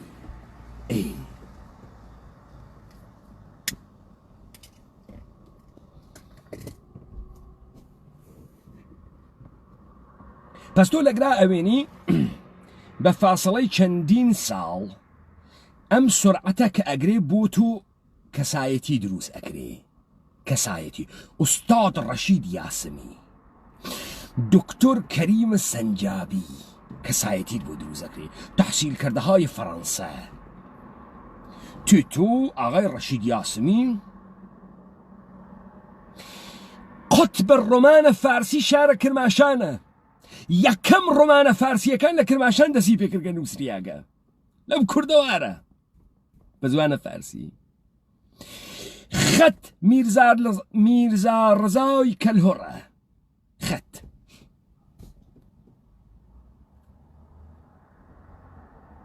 دەی چۆن ئەمانە ئەوێت و ئەمرە تەبیعی بۆ مەردم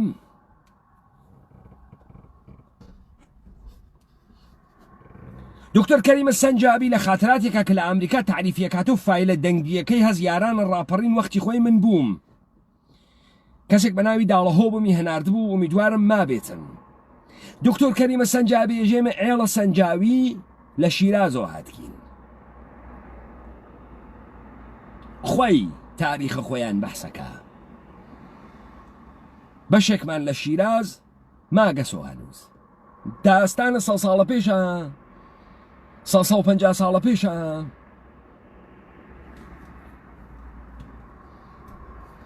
خۆ پەستێن ئالەگرا ئیتر ناوێت کەسایەتیە وەکو سەنجەرخانە نەڕان بێت ناوێ سمکۆ سمایلاغا سمکۆ بێت ناوێ بێت عەلی مەردان خان ئیتر ناوێ بێت ناوێ ئیمکانی نییە بێت ئێشێ ساختارە جەدید دروست بکەین ئەم کوردەوارە وا خواردک تا حەپەلوشت کردگە ئیستە ئێژێ قەومە کورد قەومە لڕ قەومە فارس قەومە بەلوچ قەومە گیلەک قەومە مازەنی دروستکەی ئەمە چۆن مەشروعیەتیان پێدا زوانەکانیان بکەیتە هۆڤیەتیان ئەمە هۆڤیەتی و زەبانی کوردی فاسۆمت بۆ تێرن فاسۆم زوانە کوردی بۆ دروستکە جوغرافیات بۆ تعریف کاتەوە بێژێ ئەمە جوغرافیاز ئەمە خەریتەز ئەمە پێژن خوردستان تۆ کوردەوار فەرامۆشکی تۆ فەرامۆشکی لە خوراسان سەوزەوارە فەرامۆشکی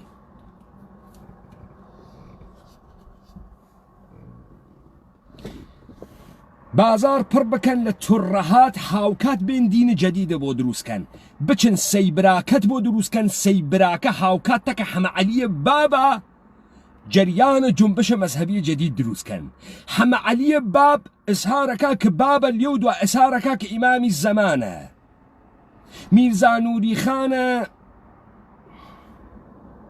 ناوەکەیم لەبیر چوو ئەوەی کەوێتەوە بە هاوڵڵا دوای بابتێ هاوکات سەیبراکەتێ سەیبراکەت تێت ناگەهەن شاهنامە خۆی ئەخزێنێتە ناوە کەڵامە یاری ئێران خۆی ئەخزێنێتە ناوی کەڵامە یاری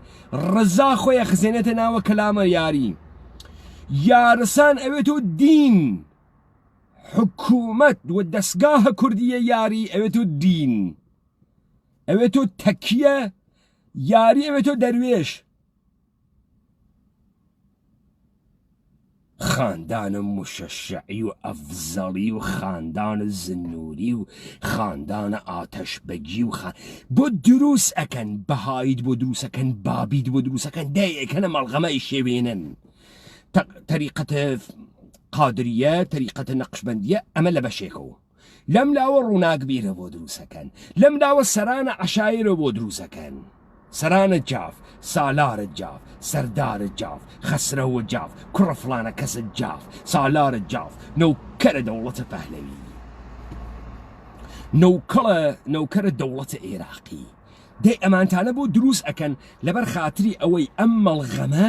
ئەم بشێوکە ئەم ئاڵۆزیە حەچێکی تۆ تیان نەوێنیت ئێستا بەرە شتایەک ئەوێتەوە حەقایق بۆ تۆ ئیتر تۆ ئەوێنیت ئیسماعیل ئاغا سمکۆ نایێت ئیسماعیل ئاغا سمکۆ ئەوێتەوە چەتە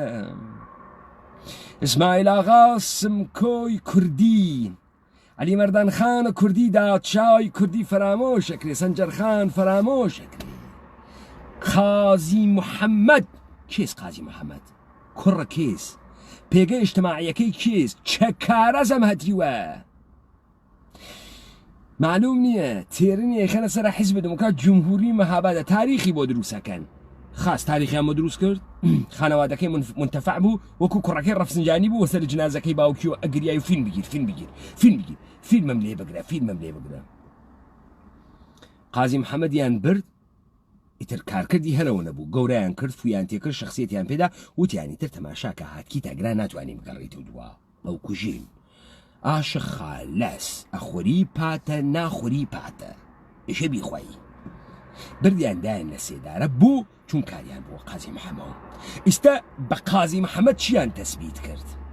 کوردستان ئێران زوانە کوردی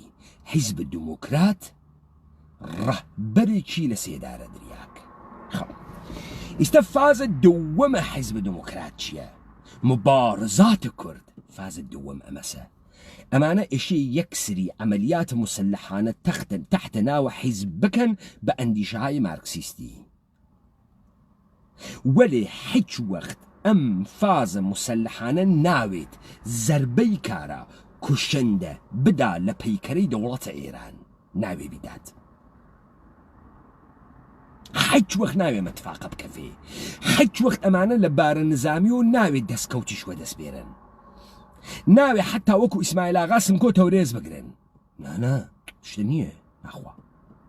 ئێشێ ئەمانە شکست بخۆن ئێشێ ئەمانە لەم جەریانە تەحەزوبە جەدیدە ئەم کوردە ئەم ئینسانە یاخیە ئەم ئینسانە بە شێوە کوردیە ئەم ئینسانە سوڵتە قبول نەکەرە لە بەرامبەر زوڵم و جەور و ئینقیاد و بەردەگی و بەندگیا کە من مثاڵم هاوردەوە تەنیا لەم دنیا فقط ئینسانە کوردی وگە بە اختیارە و دینی هەڵبژاردگەوە خوای قبول کردگە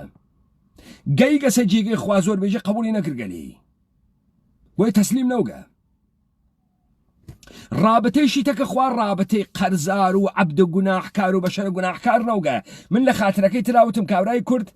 خەریک و پارشێ بێ کرد کوڕەکەی وتی بانگیاندا وتی خۆ قەرزاری نییەم ئێوارە نیو سعات دێرتر ئیشکێنم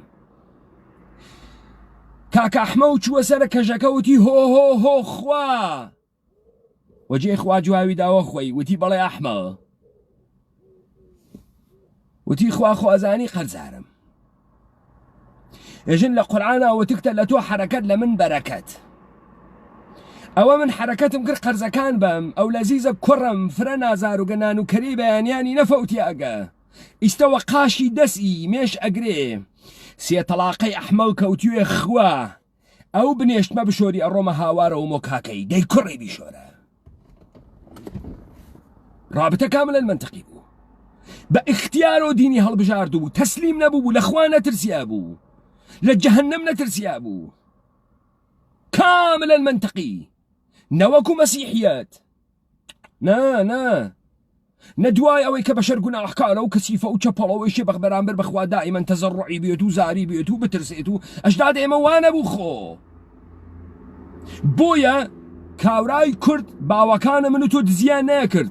چون فکریان نەکرد زۆریان لێکریاگە خواوە زۆر پێیانێژێ دزیمەکە دزیان نەکرد دەستیان بۆ ژن و کەنیشک و نەوامیسە مردم ناورد ماڵە مردمیان نەخوارد نامەردیان نەکرد ئەمە بۆ خاتری ئەوە بوو کە ئەمانە احساسیان ناکرد کە ئەمانە کەسێ فەرزی کردگە بەسەریان و مەجبورن غەسبە عەلاچاویان نه بە اختیار و هەڵیان بژارد بوو چون ئاینە سەروەری بوو پیاگم خۆمە پیاگەزانم خۆمە کورد ئەزانم و ئەمانە ڕعایەتەکەم ئەم دنیا خالقێکیەس من وامە ارتباطێکی منتەقیاتێکە احترام هەست بۆی ڕێزم هەست بۆی تەکیە ئەڕۆم وتکێسی خاسە بکە دەی خاسە هەر خاسە هەرشی پیاگوی هەر پیاگبوون خاسە هەر بوێربوون و گەردەنکشبوون و ملحڕبوون و بۆیە تۆ ئەوێنی لە کوردی ئاژێ شاوی بەرزەملان شاوی شیرین سواور وەژنیش ئێژێ شاوی شیرین شێوە و سەرگەردە بام شاوی شیرین شێوە شێوەی نازاران گشتەوە پێوە تۆ ئەم تەوسیفاتە لە حەج فەرهەنگێکی ترا ناوێنی بەم شیرینیە بەم گەردەنکەشیە ئەم ئینسانە و یەواش واردە فازی ئەکەن تۆ توانی بێژی ئیسماعیل ئاغا سمکۆ ئاسۆی ڕوانینی کورت بوو لەبەرەوەی دنیای نەدی بوو بەڵێ ئەو ڕەخنەیە بەسەرەوە هەست ئیسماعیل ئاغا سمکۆ بەڵام ئیسماعیل ئاغا سمکۆ کورد بوو مرد بوو دوێر بوو ئینسانە کوردی بوو ئەرێ عەلی مەردان خان بوو ئەمانە شەڕیان کرد و شکستیان خوارد شەڕیان کرد و بە تەوتەئە کوژیان نشتیان نەیکێشا ئەو زەکاوەتەی نەبوو بەڵام خۆ لە کوردبوون و لە مردبوون و لە قارەمانبوونیان ناخۆ شەکێک نییە بەڵام قازی محەممەد قازی محەممەد دروست کریاگە ئیسماعیل ئاغا سمکۆ خۆی تێتە بەرەوە خۆی تێتە دەر وەلێ قازی محەممەد دروست ئەکری جریانە قازی محەممەد ئەگا بە قاسملوو دروست ئەکرێ دروسی ئەکەن گەورەی ئەکەن بە بورسی ئەی هەنێرنە دەرە و دەرس بخوێنێ حەزب توودە لە جوانانە توودا گەورەی ئەکا بۆیە تو ئەوێنیت ئەو ئارکیۆتایپە ئینسانە کوردیە کە ئینسانە شەڕکەر و شەڕکەر شەڕفرۆش کۆتەک قۆرز وە زۆر خۆی خۆڕی ئەوە ئیشیش کەس بخوا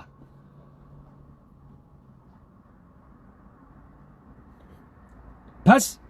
کارە قاسملوو ئەمەسە حقیقەتە ئێران حقیقەتە کوردستان حقیقەتە زوانە کوردی و حقیقەتە شکست خواردنە ئارکیۆتایپە کوردە شەڕکەر بسەلمێنێ و قاسملوو ئەم کارەکە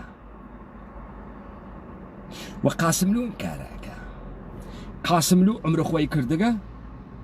ئیستا ئێشێ بۆ خاتری وێ حیزبی دموکرات وارە دە فازە سێ بوێت قاسملووش وەکو قازی محەممەد بێت و شەهید ئەم حیزبە وەکو ما بەقی ئەفرادێک کە ئەکریانە شەهید تۆ ئەوێنی یەک عملیاتی نظامی جەرگبڕ ناکرێ بەر عەلەیهی دوژمن کێس کۆرپۆرێشنە ئێرانی ناکرێ گشتی خەریکی حەیتەرانکردنە و پایگاگرتنە لەم لاو کوڕە مەردەم و کوشتانە هیچ اتفاقێکی جدی ناکەوێت هیچ حملەیەکی جدی ناکرێت پس قاسملو ئوسوولەن لە مصاحبەکەیشیا ئێژێ کێشەی کورد ڕاحەل لە سیاسی نظامی نەدارێت کێشەی کورد ڕێگە حەلی مسلحانە و نظامی نییە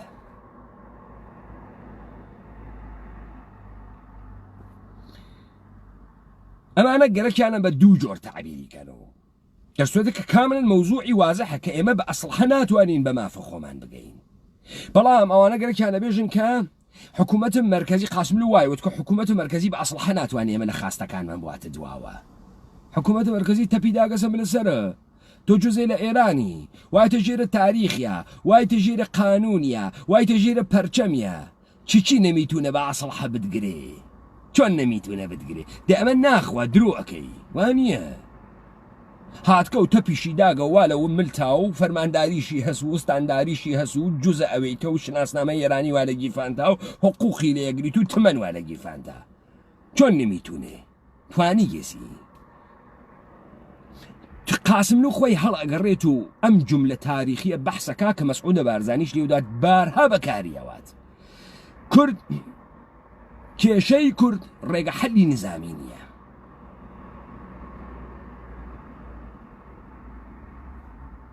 تۆجۆکەن ئەی ڕێگە حەل نظامی نییە چییە پس تۆ قەشەنگ دیت حیزب دموکرات پارتی یەکێتی کۆمەڵە دموکرات کوردیان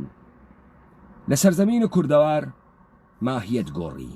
ماهیەت سەرزەمینە کوردەواریان گۆڕی کردیانە ئێران تورکیە عێراق سووریە کۆرپۆرێشن جۆرێتر کاریەکەمان جۆرێتر کاریانە کرد بعد هاتن کوردیان بچوو کردو کردیانە قەومی ئیتنیکی سنوورەکەیشی دیار نییە ئیلام کوردە معلوم نییە دێخۆ ئیلام خۆی قبولی نییە کوردە لەک کوردە لوڕ کوردە زازاب کوردە معلوم نییە ئەمانە خۆیان وە کورد دەزانن معلوم نییە ئەمە شێویە شێواندیان یەک مەڵغەمەیەکی دەوڵەتە ئێرانی کۆرپۆرێشنە جوولەکەی ئانوسیە ئێرانی و خەزەری و تورکی و ئەربابەکانیان جۆرێ بازیەکەیان داڕشت کە کورد بە هیچ بوارێکە ئەم قەومی ئیتنیکیش بە هیچێ نەگا قەومی ئیتنیکیەکەش بە هیچێ نەگا فقط بە کەڵک بێ بەکار بێت ئیستەفازە سێوەم چ بوو پس بە قاسملو بە حیزب دموکرات و بە قازی محەممەد نان هێش ئیتر ئینسانی کوردی دەربێت نان هێش بەحسی سەرزەمینی کوردەوار بکرێ ئێران حەقیقیۆ بوو و کوردستان حەقیقیۆ بوو زوانە کوردی حەقیقیۆ بوو زوانە فارسی حەقیقی بوو تاریخ حەقیقی بوو خاندان ئاغای قازی محەممەد چوونەکوێ چوونە تاران کوڕەکەی بوو بە بهترین متەرجم زوانە فارسی ئاغای حەمەی قازی ماڵیان بوو لە تارانە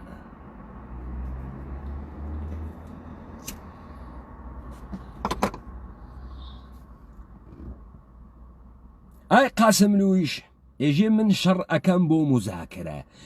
شەڕ ئەەکەم بۆ مزاکرە ئەمە بفەهمن من شەڕ ئەەکەم بۆ مزاکرە ئاغای قاسملو هەدەفی هەست لەم کارە پس تەوەجۆ بکەن خەڵکی کورد مشکڵە کورد کە معلوم نییە چییە بعدەوێت و زوانە فاسۆمی ڕێگە حەلی نظامی نییە چون کورد دائیمەن شکستەخوا لە مزاکراتیش هەلێ دەنەیکوژن ئەم کوردە حەچێ نییە پس ئێشێ چی بکە کورد ئێشێ قەرچۆ بوێتەوە قەرچبوو نەزانین چییە ئەها پارچەی پلاستیکی گۆرەوای پلاستیکی فەندەکی ئەگریتە ژێری و جەمەوێتەوە بە کوردی بە گۆرانی پێژن قەرچ بوون قەرچەوێتەوە ئێمەی کورد قەرچۆ بووینەوە خاس قەرچۆ بووینەوە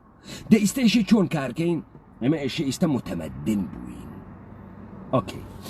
لەم فازە ئێمە ئەوسا سەرزەمین معنایی بوو نایانتوانی بوو بێن کاورا کورد بوو غیرەتی قبولی نەیە کرد مردانێکی قبولی نەیە کرد دەسی ئەوردە ئەسڵحە ئەمڕۆ ئەم شتانە نەما گشتی شکستی خوارد خیانەت درو دەلەسە دزی فەساد پوور دزی ماڵ دزی هەرچی شتە ئێوە لە خۆتان ناپرسن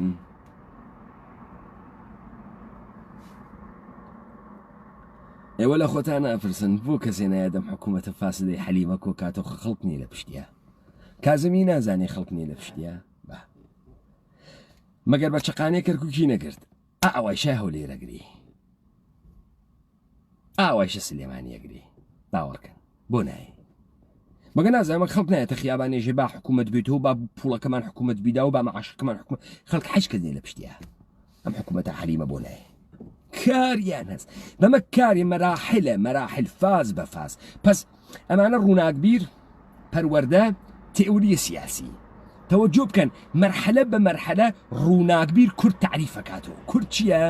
کورد دەمەقۆپانە ئافرین کورد جلە کوردیە زوانە کوردیە هەڵپەڕکەی کوردیش ئایتەمە جەدیدە ئایتەمە جەدید شیرینێ خوابی کورد لە خسڵەت دەرات بوو بە زوانەکەیش بوو بە کوێ بوو بە منتەقەی موکریان دانەیە ئیلامی کوتە بکەی ناتوانێت موکریانی قسەکە ناخۆ زۆر نییە کاکە ناتوانێت باوکە من ناتوانێت موکریانی قسەکە ناتوانێت ناچار مەجبور ئەوێت لا بکاتەوە لاوە بێژە من ئێرانی ناتوانێت کاکە خۆ زۆر نییە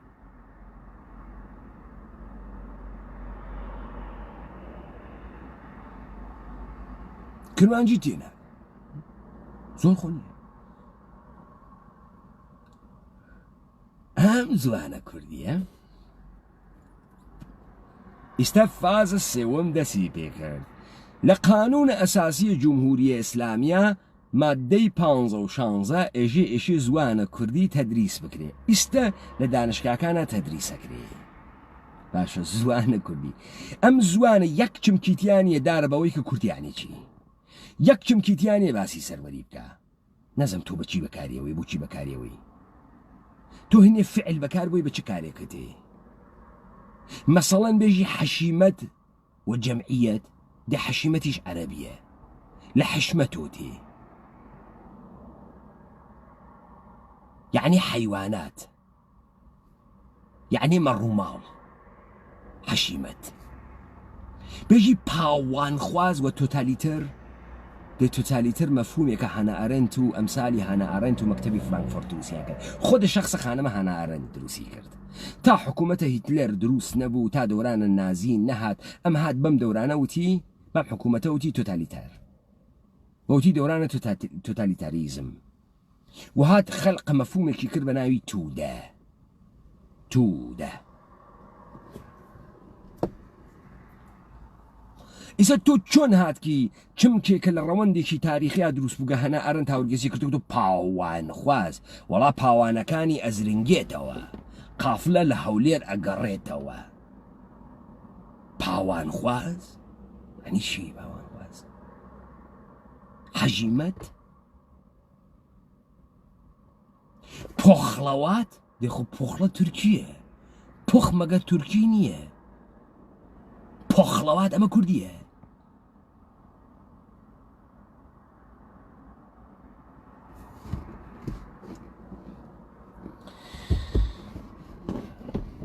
پس تۆ ئەوێنی ئالەگرا هەدەفمەند کارەکەن هەدەفمەند خۆب ئێستا ئەم کووردە ئیتر عەلی مەردان خانی نەما ئیسماعیل ئاغای سمکۆی نەما دە ئەخ گرانم ئاغا شڕی نەما حەسەن بەگی فەتاح بەگی نەما نەیما کێیما فعال جامعەیە مەدەنی هەژگی ئەدا و شانیە یاڵڵاه بەرەو شاخەکانی کوردەوار ئاگرە کوژێنێت و بابەجان تۆ فعالی جامعەی مەدەنی دروستکردگە ئیتر ناوێت و ئاغا شڕ ئیتر ناوێت و حەسەن بەگی فەتاح بەگ ناوێت و عەلی مەردان خان ناوێت و ئیسماعیل ئاغای سمکۆ ئەوێت و کێ نەیترەوە تەواو دەورەی تەواو بوو قەڵەم هەموو شتی قوڵم ئێستا دەورەی تەواو بووکە بگەسە چی بگەسە NGO Non Government Organization NGO دائنین بۆ مەریوان خوارد ناگری 20 ساڵی پێشیش یەک داروەند ئاری نەیەگرت لەم سەرزەمینە ئێمە خەڵکیش هەژگی ئەهاورد و چڵکی ئەکرد و یەک داروەند هەوایش گەرم بوو خوا هەڵی ناگری حشکوی ئاری نەیەگرت دە ئیستا بابەجان تۆ ئەوسا ئیسماعیل ئاغای سمکۆ بوو ئیسماعیل ئاغای سمکۆ بڕنەوی درێژی گەرەک و فیشەکی زەردی کارخانەی گەرەک و تەرەقە قرمز مۆملەبان ئەوەی گەرەک و فعال حوزەی جامعەی مەدەنی چی گەرەکە ژینگە پارێز چی گەرەکە ئێشێ ژینگە بەپارێزێ ئەم ژینگەیشی چۆن پارێزێ ئێشێ چۆنی بپارێزێ ئێشێ تۆ بڕۆی گڕبنی بەم دارسانە ئاری بەی زەنگ بەی ژینگە پارێز سووت ژینگە پارێزیش پاچ و بێڵێ بگرێتە دەسۆ حەی ئەڵڵا خۆی بنێ بەم کەژا و خار بکوژێنێت ئەرێ تۆ ئاتەش فشانی براکەم ئاتەش نیشانی فشفشەی تۆ چیت چکارەی وە تۆ چی ئەی تۆ ئەم دەوڵەتە بۆ سوارە من لە خوات کردگە کەڵەگا سوارە من خوات کردگە مەگەر ئەمە کارە ئەو نییە بیکوژێنێتۆ ئەی چۆن ئەو لە بینە شەڕە دوونە فەرائێژێ و حەقتانی حەق خۆتان بسێنە مەملەکەتە قانونی هەست ئەی چۆن وەختی ئاری تێبەرەوێ نایژێ مەملەکەتە قانونی هەست ئاتەش نیشانی واتی تۆ خەڵەتەکەی ڕووی ئاگرە کوژێنەوە تۆ چی مەگەر مەراتع ملی نییە تۆ بۆ ئەڕۆی مەراتع ملیە دەوڵەتە ئێرانیە کوژێنیتەوە نا هەیکەلە جدید دروست بکە تئۆریە سیاسی جدیدە بۆ دروستەکەن خۆ ئێمە ئیتر عەلی مەردان خانمان نەگەرەکە کێمان گەرەکە خۆ ناکرێ بێدەسەڵات دانیشین ئەمەی پێژن کورد ئیستا ئێشی یە قارەمانێکی تری بوێت خۆ ئەوێنی ئەحمەدی نژاد تێئێژێ کوردستان مەحروم هەست ئوستانهای مەحرومێ ما نەمایندەی مەجلس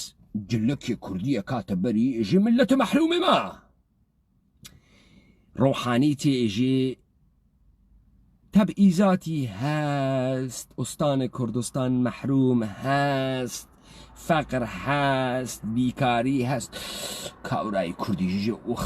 خەی ئێژی لەم دڵی منە ئاوی خوارد و ڕەحمە لە دایک و باوکتان بەڕاستی کێشەی کورد فەرقەکە لەگەڵ کێشەی تورکیە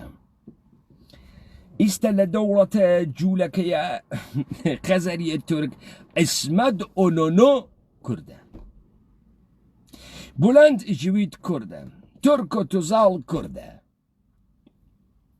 وەلێ ئینکارە کوردیەتی خۆیان کردەگە تۆ بە هەر مەقامەیەگەی ئیستا ڕۆحانی بۆ ئێژێت اینجا مەحرومێ ئەم مەحرومەت دەلیلی هەست لەبەر ئەوەی لێوتووە قارەمانەکان بوون و پێشمەرگەی نان لەبیرتان تێت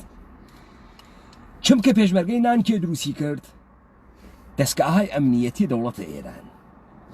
سەرزەمینێک کە مەحرومە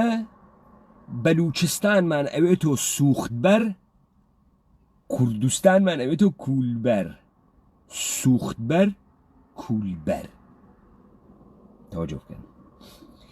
سادوقە زیمباکەلام خۆی ئەنێت بە بەلوچستان و مناڵە پێپەتی بەلوچنشانەدا و خواهڵی ناگری اونجا کەی مەملەکەتە و خەڵکەکە پێپەتیە و پێپەخاوز ئەگەڕێت و نان نییە بیخوا و ئاو نییە بیخوا و وای و باوکیان چ مەحرومن و چ دواکەوتگن و چ بەڵبەختن و ئیرانێما هیچ بەشێکی پیان نەداگۆم بەڵبەختانیشە داپۆسیاگەنوارن لە پاکستانە ڕوسیان کێشیاگە لەم لایش ڕوسیان کێشاگە ئەمانە نان نییە بیخۆن ئەوانەی پاکستان هیچێ نییە بیخۆن ئەچێنەتوان بێژن تێن لە گرایشەژن چی مەحرومیەتە و خواهڵی ناگری و دیتروچ بکەین و تازە و تروای پیاتکە لەگرا چ تەوجیهێ دروست ئەوێ بۆ ئەوەی کە ئینسانە مەحروم حەقیە زندگیکە پەدیدەی کۆڵبەرە خۆی بۆ دروستەکە تۆ ئەگەر مەبنای تئۆریکە نەوێتی ئێژێمە سپای پازداران دروستی کردگە کابرا سوالەکە دیسپای پازدارین بۆ ئیشێک کۆڵبەر دروستکە بۆ دێم کۆڵبەرە خەریکە قاچاخی کالا ئەکا زەربە ئەدا لە اقتصاد و لە ئینحیساراتە دەوڵەتە ئێرانی بۆ ئیشە دروستیکە ئەمە بەبنای تێۆریکی گەرەکە ئەلەگرا تۆ جوابەکە دەگری بۆ خاتری ئەوەی کە کۆڵبەر ئەوێت تۆ قەهرەمانە مەردەمە کورد ئەوێت تۆ کوردایەتی وە پێشمەرگە نان فعالینەکەی ئەوە کێ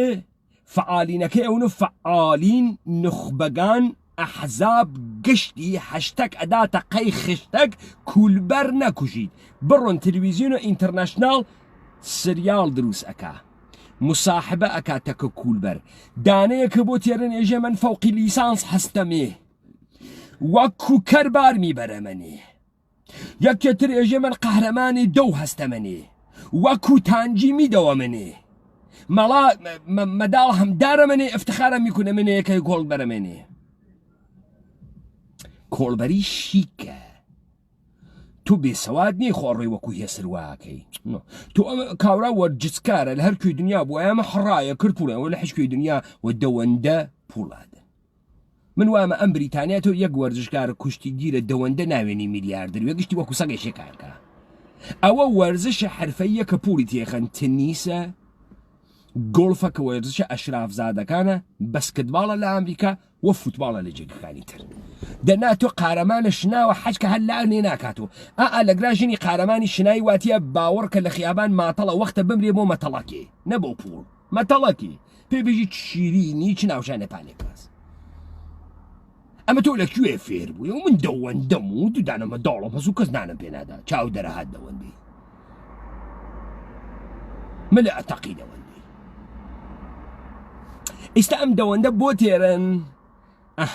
ئەمانە ئەوە قارەمان ئەمەون عەلی مەردان خان وەرژنە جەدیدە عەلی مەردان خان خۆب ئێستا نخبەگان و تێگەیشتگەکان دنیای ئەمڕۆ و ئینسانهای سڤیلایز دە قەڵەم بەدەست و ئەمانەی کە فرەفرە بە حاڵن و حاڵیانە و لەم دانشگانە هاتک نەدەرەوە ئەمە ئەجیۆکەیشنە ئەمە تعلیم و تەربیەت و پەروەردەست ئەمانەی داگەسە دەرەوە ئەمانە کە هاتگنەسە دەرەوە نخبەن نخاڵن تێگەیشتون قەڵەم بەدەستن ڕۆژنامەوان سیاست مەدارن فعالی حقوقی بەشەرن فعالی حوزەی ژنانن باسی خەتەنەی ژنان ئەکەن ئەمانە تێن چیەکەن گشتیان جەمە و نێژناغ ئەنجا مەحرومیەتێ ئەوە ڕئیس جمهور میگوێن مەحرومیەتێ کولبەر نەکوشیت لاوە خشتێک بانەقەی هەشتەک و تێنە خیابان و پارکە ئاوێر و پارکە کرماشان و بە تەنیا جێم مەهێڵە و ئەم شەو زریان ئەم شێلێ و مێردەزمە ئەم ڕفێنێ و ئەم واتە نازانم فڵانەکوێ و باوکە ڕۆ بەرم دەنواوە شلووقێکیەکان یا قەرم و قاڵێکە هەرزگایەکیش ئەیان لە یەکێی تۆپێنن دانێ کۆڵبەر تۆپیا برە ڕۆم مردوو ئۆخەی و ئای باوکە گیان و کولبەر مردوو کولبەر تۆپی و تەواو بڕیاوە ئەمە ئەوێت و فعالیەتە سیاسی ئومەتە کوردی ئەی ئافرین بەرێ قەڵا خەستەنەوەن و تەبریکتان پێشمون نجاحەتمان هێنا جا ئێمە وەختە خۆی لە ڕێگەی یونان گیریاوین ئەوانەی ڕێگەی یونان هاتەون دۆلارمان بچووکە کرد و $100 وردمانە کرد بە ئەندازەی کەپسولێ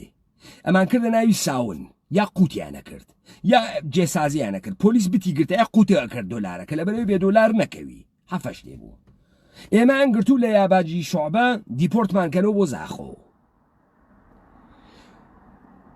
جاندارمە تورک داوای پولیە کرد دیپۆرتمان کاتەوە ئێوەشی خۆتان هەزینەی خۆتان بن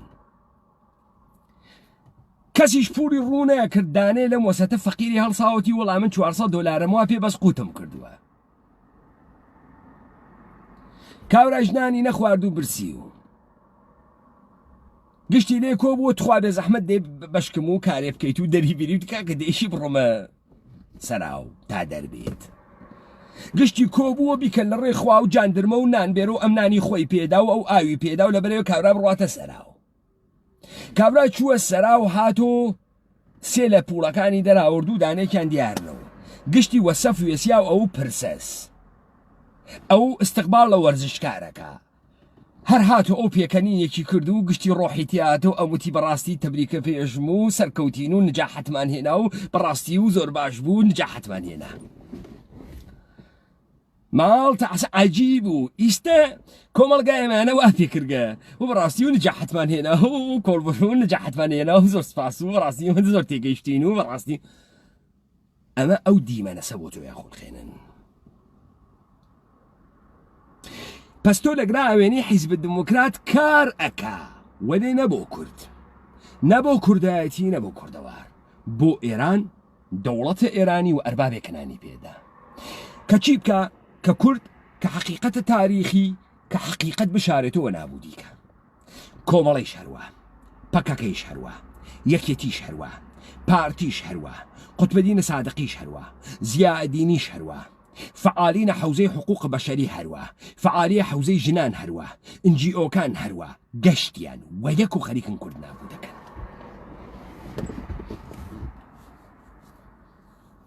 إيثر تماما مردم كرد بيك بقوسو تواو قشتي خريكا نجاحة مان هاوردو سلام عليكم براستيو فرا مهم بو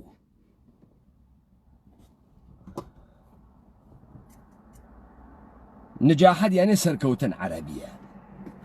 خلقي كردواري داجير كراو للايان كوربريشن عراقي ويجن نجاحة ناجح بون بلي سركوتن اما قشت ما سركوتين لو جورا اذا يقراو كابرا نرويتا سراو چي مان کرده نرويتا كناراو چي مان کرده اوه داستانك اوه استتو اواني عبد الله مهتدي حسن شرفي خالد عزيزي قشتيان يجن براستيو اما قورترين فعالية مدني مان هز لكردوارا وكردستانا براستيو كومالقاي مدني زور وشيارا براستي زور خلق عقلو براستي اما زور قورا وفعالية كينو زور توينة بروانيو براستيو لقل يكتري ارتباط مان هزو باجي زارا بوتيرن باجي زارا جيليكي بخت أبو موسى عشعري أحمقي حزب خويكاو خوي فرا مهم ديقاسو حجيكيتيانيو أم إتر نسيليكونيو نلتشي سور كرقو نشعر إيجيتو أمانين ياما زماني دايكي باريزي يميانا زماني دايكي زمان فاسومية خويشي ناتواني قسي بيبكا فقط أتواني كتابتي بيبكا كاورايك يورامي لا يمبوسي طلاقي خز 30 ساڵە معلمة مزوانة فارسي نازانم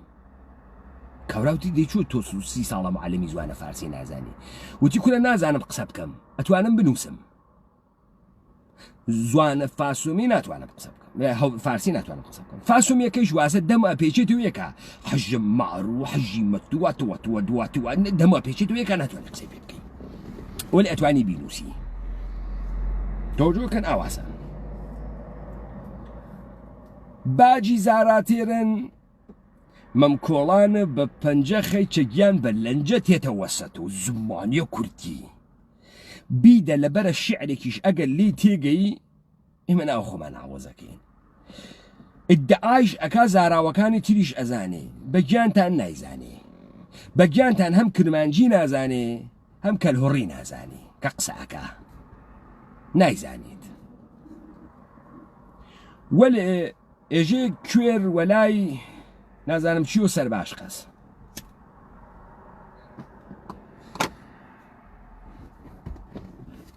نەناسرە ڕەزازی و گرتگە تا ئەم نخبەگانە خارج نشینەوە 72 وڵات دەروەدەر بووگن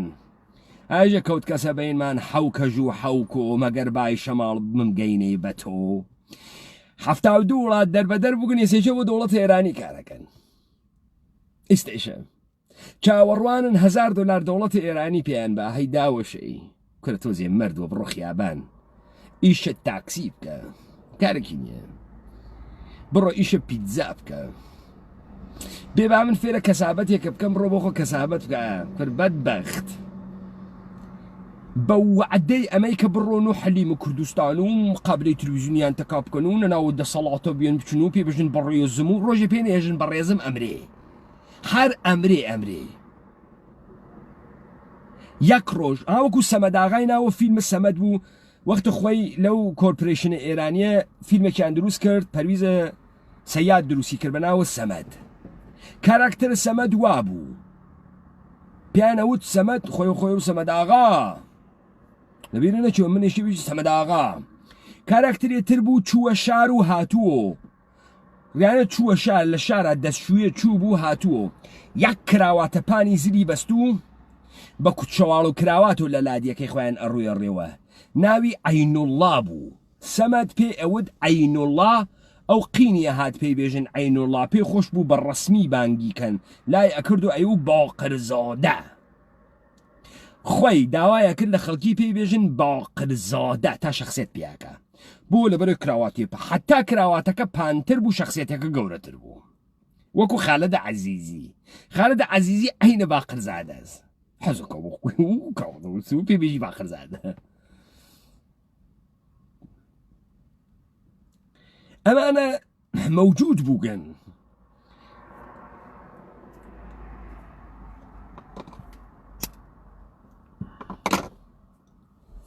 پس تۆ ئالەگرا ئەوێنیت خۆب کاراکتەرە عەلی مەردان خان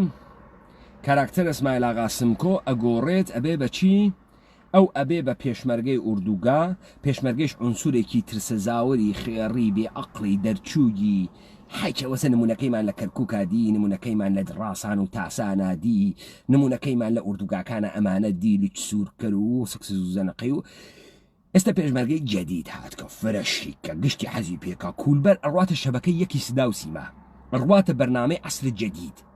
چیرۆکە و داستانە و ڕەوایەتە و شعری بۆژن و دەمە قۆپانەکەنە پێ و کورتها چ مردمانە خوبی هەستن و بەڕاستی و مردمانێ قیور و مەرزدار و هەلپەرکەشون خێری قەشەنگە و لەباساشون خێری زەریفە و بادی قەڵاو ئەمیش وەکو عەنتەر هەڵە خاتۆ بۆیان بەبەختە بێچارە ئەمە کێ بۆیان ئەکا ئەوانەی کە ناویان نوخبە و نوخاڵە جا بڕۆ ئەمانەی کە پێیانێژن نوخبەی کورد من جاران تەکیانە قسەمە کرد بیان دوێنە بەڕاستی فارسەکان فرەزیرەکن بەڕاستی ئەم فارسانە زۆر شیرن بەڕاستی ئەم فارسانە زۆریان فەرقە لەگەڵ عەرەب ئەو ئەچی لە تەلەڤیزیۆنی فارسەکانە قسەکەی فارسیەکە زۆر باشە زانی لاجێت نییە وەڵایژی خۆیانی ئەمە لای خۆی ئەمە ڕووناکڤیری کوردە تەوەجۆکەن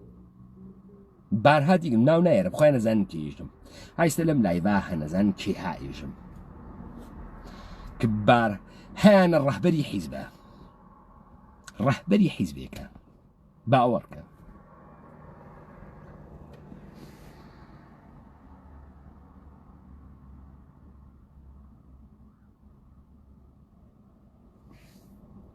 کاک ئەبوو بەکری محەممەدیانی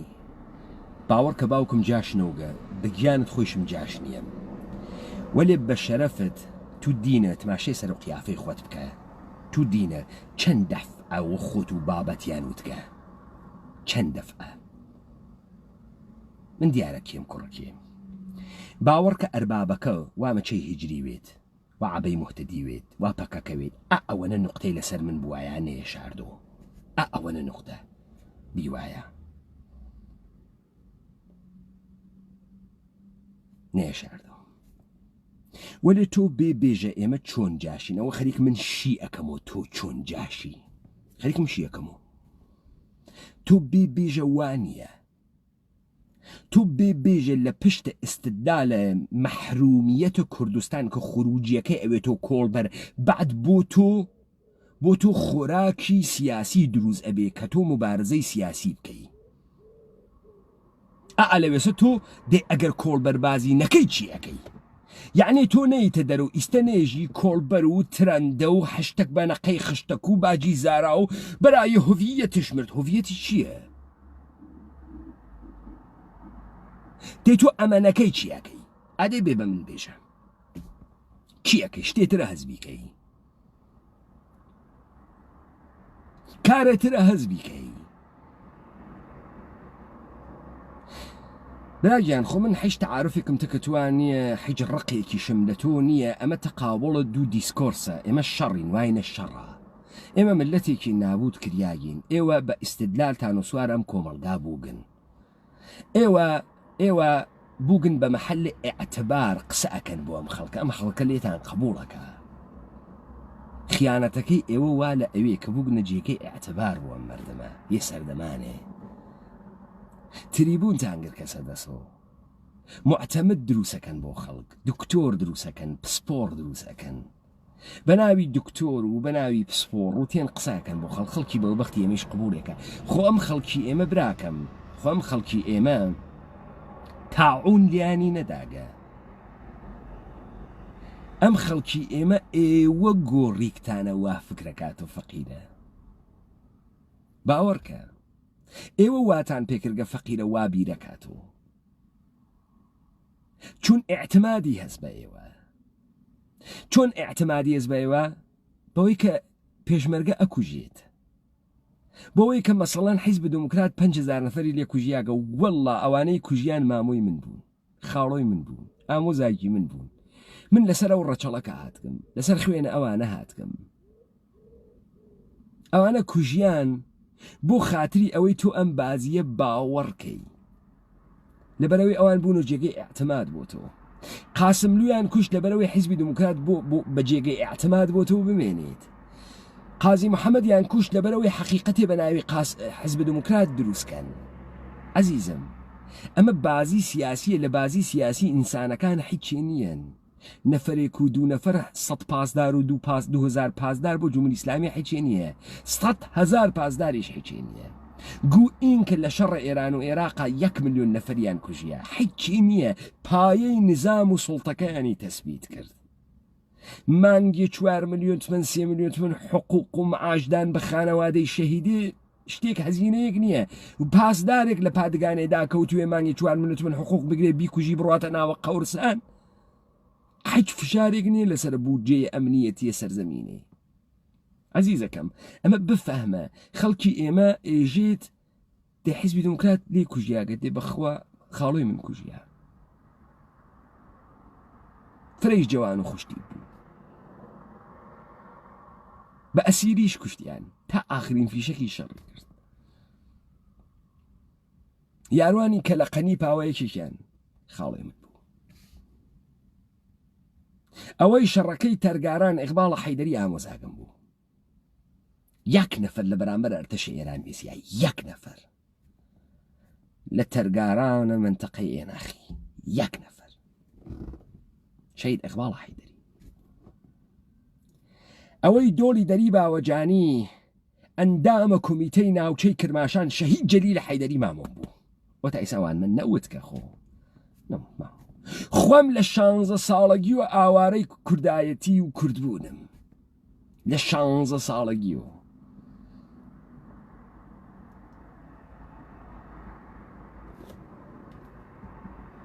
چۆن جاشم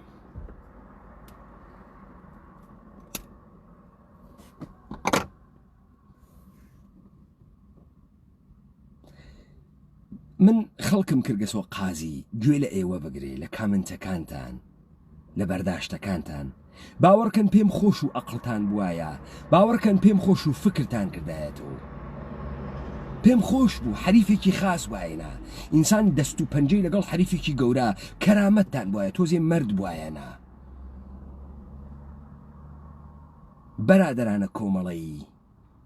بەرادەرانە کۆمەڵی من یەک زەمانێ هاوڕەزمە ئێوە بووم بەرادەرانە کۆمەڵی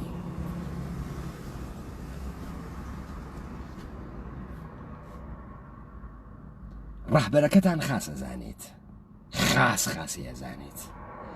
بڕۆ لە عەبدوڵای موحتەدی پرسە بڕۆ لە حەمەی شافعی پرسە بڕۆ لە عەبووی مودەڕسی پرسە بڕۆ لە فاروق بابامیری پرسە بڕۆ پرسە من هەر پیاک بووم لە ڕۆژی وەڵ تایستە و بابزانی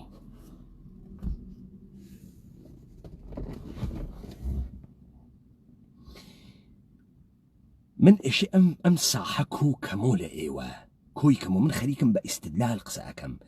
بە تەهدید قسە ناکەم نەهاتکم کەس مەسخەرەکەم کاورا بۆ منی نووساگە ئێسکتاڵ دانێت چووکە کامنتی بۆ دانیا گەوتکیسی تو شەرەفە تۆ بەم سەر و کەلەوە خۆت فرە جوان شیرینی بە کاورایەژی ئێسکتاڵ خۆت فرە جوان شیرینی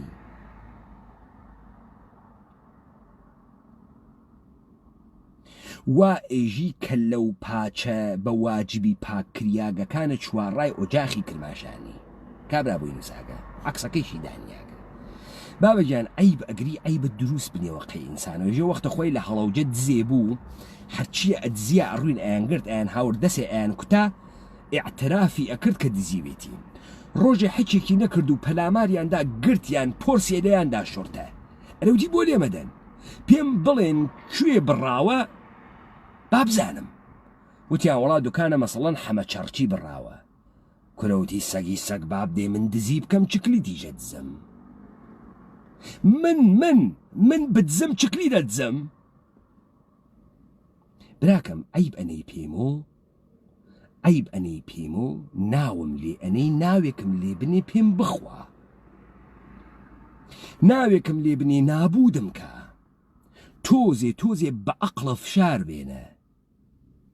فشار بێرە ئایە هێمنە عەزیز پوور سەفسەتە و فەلسەفە بابگە من سەفسەتە ئەەکەم بێ بڕۆ بنووسە نیژەس ئیستا توانم بێژم تۆ حەرامزای دەلیلی نەگەرەکە دەلیلی گەرەکە تۆژی من سەفسەتە ئەەکەم تۆ بێ دەلیل ئێژی من سەفسەتە ئەەکەم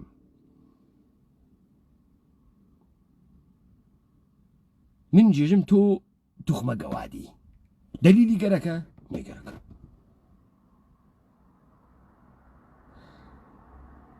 بۆ نافەهمن ئێوە شێریش نییەن ئاخر کاورایە ژێ کورد بۆ کورد شێرە بابە و باوەڕکە ئێوە شێریش نییەن ئێوە تەکە کووردا دەرنەکەوتکن تا دەمتان داخا کوردتان چاو پێ نەکەوتکە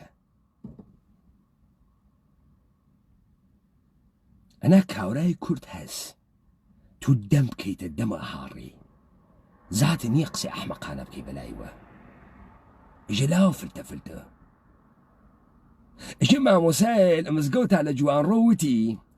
بەهەشت لە بەهەشتا لە نەعەماتی بەهەشتیا شتێکی واتیا لە شیر چەرمەکترە لە بەور چەیکترە لە هەنگوین شیرینترە دانێ جوانڕۆی هەڵساوەتی سێتەڵاقەم کەوتووە مامۆسا ئەمە تۆ ئێژیتی بەستەنیە ئیتر ئەم گێلە نەگەرەکە من بێن بۆ نوێژ و ئەمانە ئەڕۆم ئایسە سەد مەنەدەم تێری دڵی خوامەخوام ئەمە لە شیر چەرمکتروێ و لە هەنگوین شیرین تروێ و لە بەور چێکتروێ بەستەنیە تۆ فکرەکەی مەردمە ئێمە عەقڵیان نییە نازانن تۆ هەر توڕەهاتێ بێژ نەشتنە و بیلا ڕازەکەی ئەزانی بۆ خەڵکی سوعالی نەیەکە لە حیزبی دموکرات ئەزانی بۆ خەڵکی پێیوا بۆ حیزبی دموکرات دوژمنی دەوڵەتی ئێرانیە لەبەر خاتری و کوڕەکانی خۆی کوژیاون ڕۆژی دایکم زەنگی داوتی ڕۆڵە دێ من کاکەم ئەخر دایکە گیانی تە تەلەفۆنم بۆ مەکە مێکە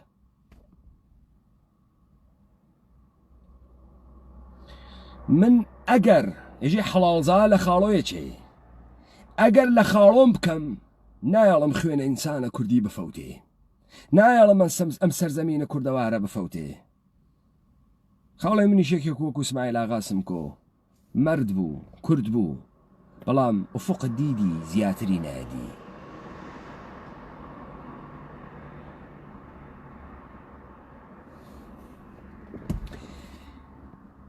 کاک ئەشرەف تەوهین ناکەم وەکو چۆن ئەها ئارکیۆتایپی کوردی کاورا قسەیەکی خراوی ئەکرد پێڕاست ئەکردو کاکەیان کوڕە شیرینەکەم و برا عەزیزەکەم و بووم و قوروانتم و کاکە گیان و دادە گیان و ئەمانە ناخوا باوەڕکە فرە وەختەکەمان تەنگە ئێشێ دەسێش لارگیریاگەسۆ بیشکێنی پێی بێژی ئەم قسە ئەحمەقانەس بێژی ئەم ڕەفتارە خراوە غەڵەتە مەکە بێژی براکەم تۆ تێتە مەیدانی ڕاپەڕینی کوردەواری سربەخۆ ژیر و عەقڵە وێ بزانە دوژمنەکە چەندێکە ئەگەر من بە دوژمنی خۆتەزانی وەزنەکەی بزانە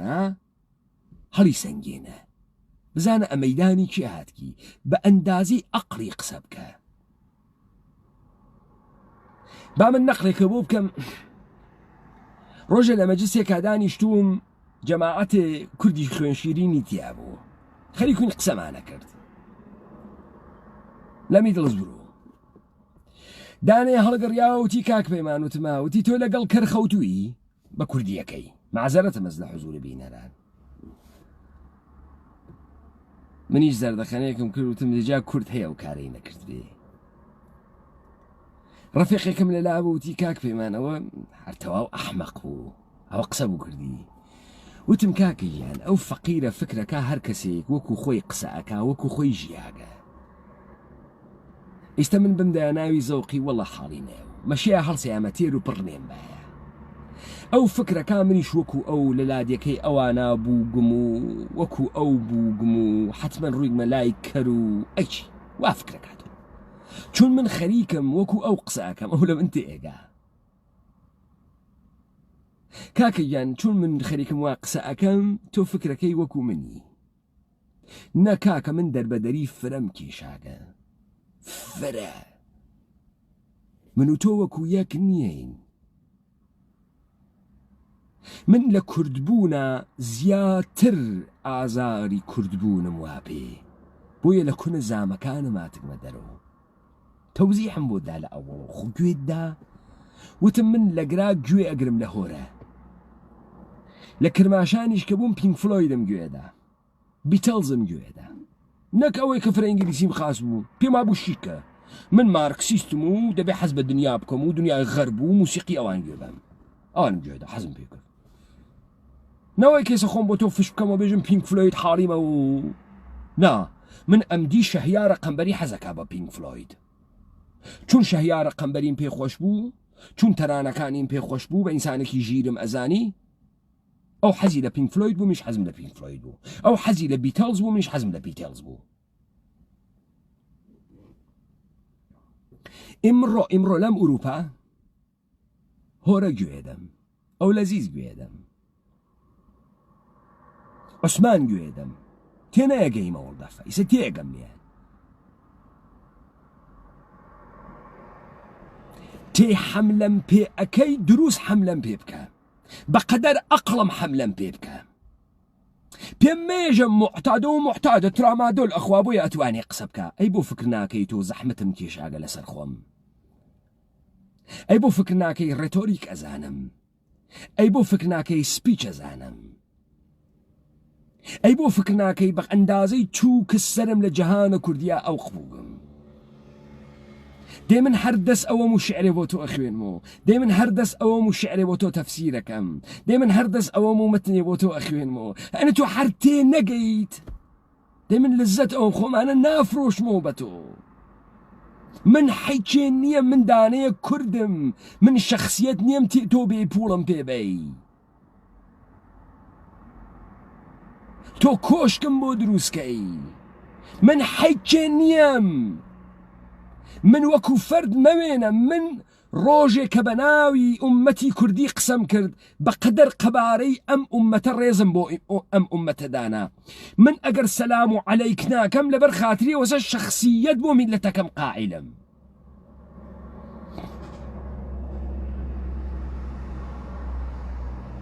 چون بە ناوی کوردۆ بۆ کورد قسە ئەکەم بۆ کوردێک وا سڕیاگە سۆ قسە ئەکەم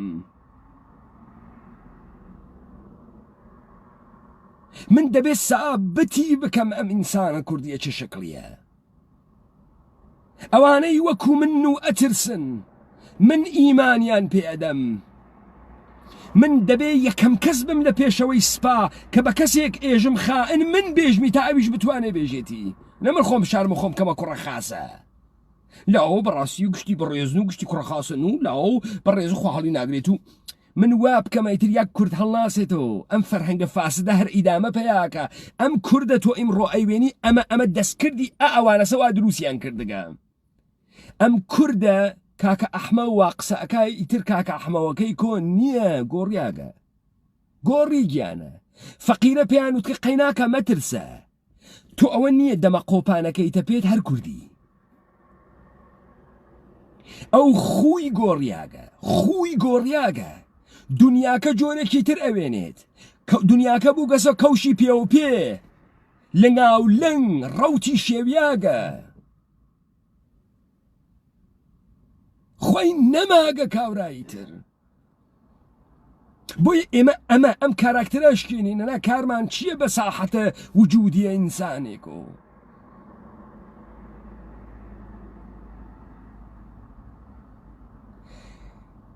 ئێمە نایەڵین ئەم مردمی ئێمە خراوکەن حتا خۆت نایەڵین ئەم مردمی ئێمە بێ ئیرادە بکرێت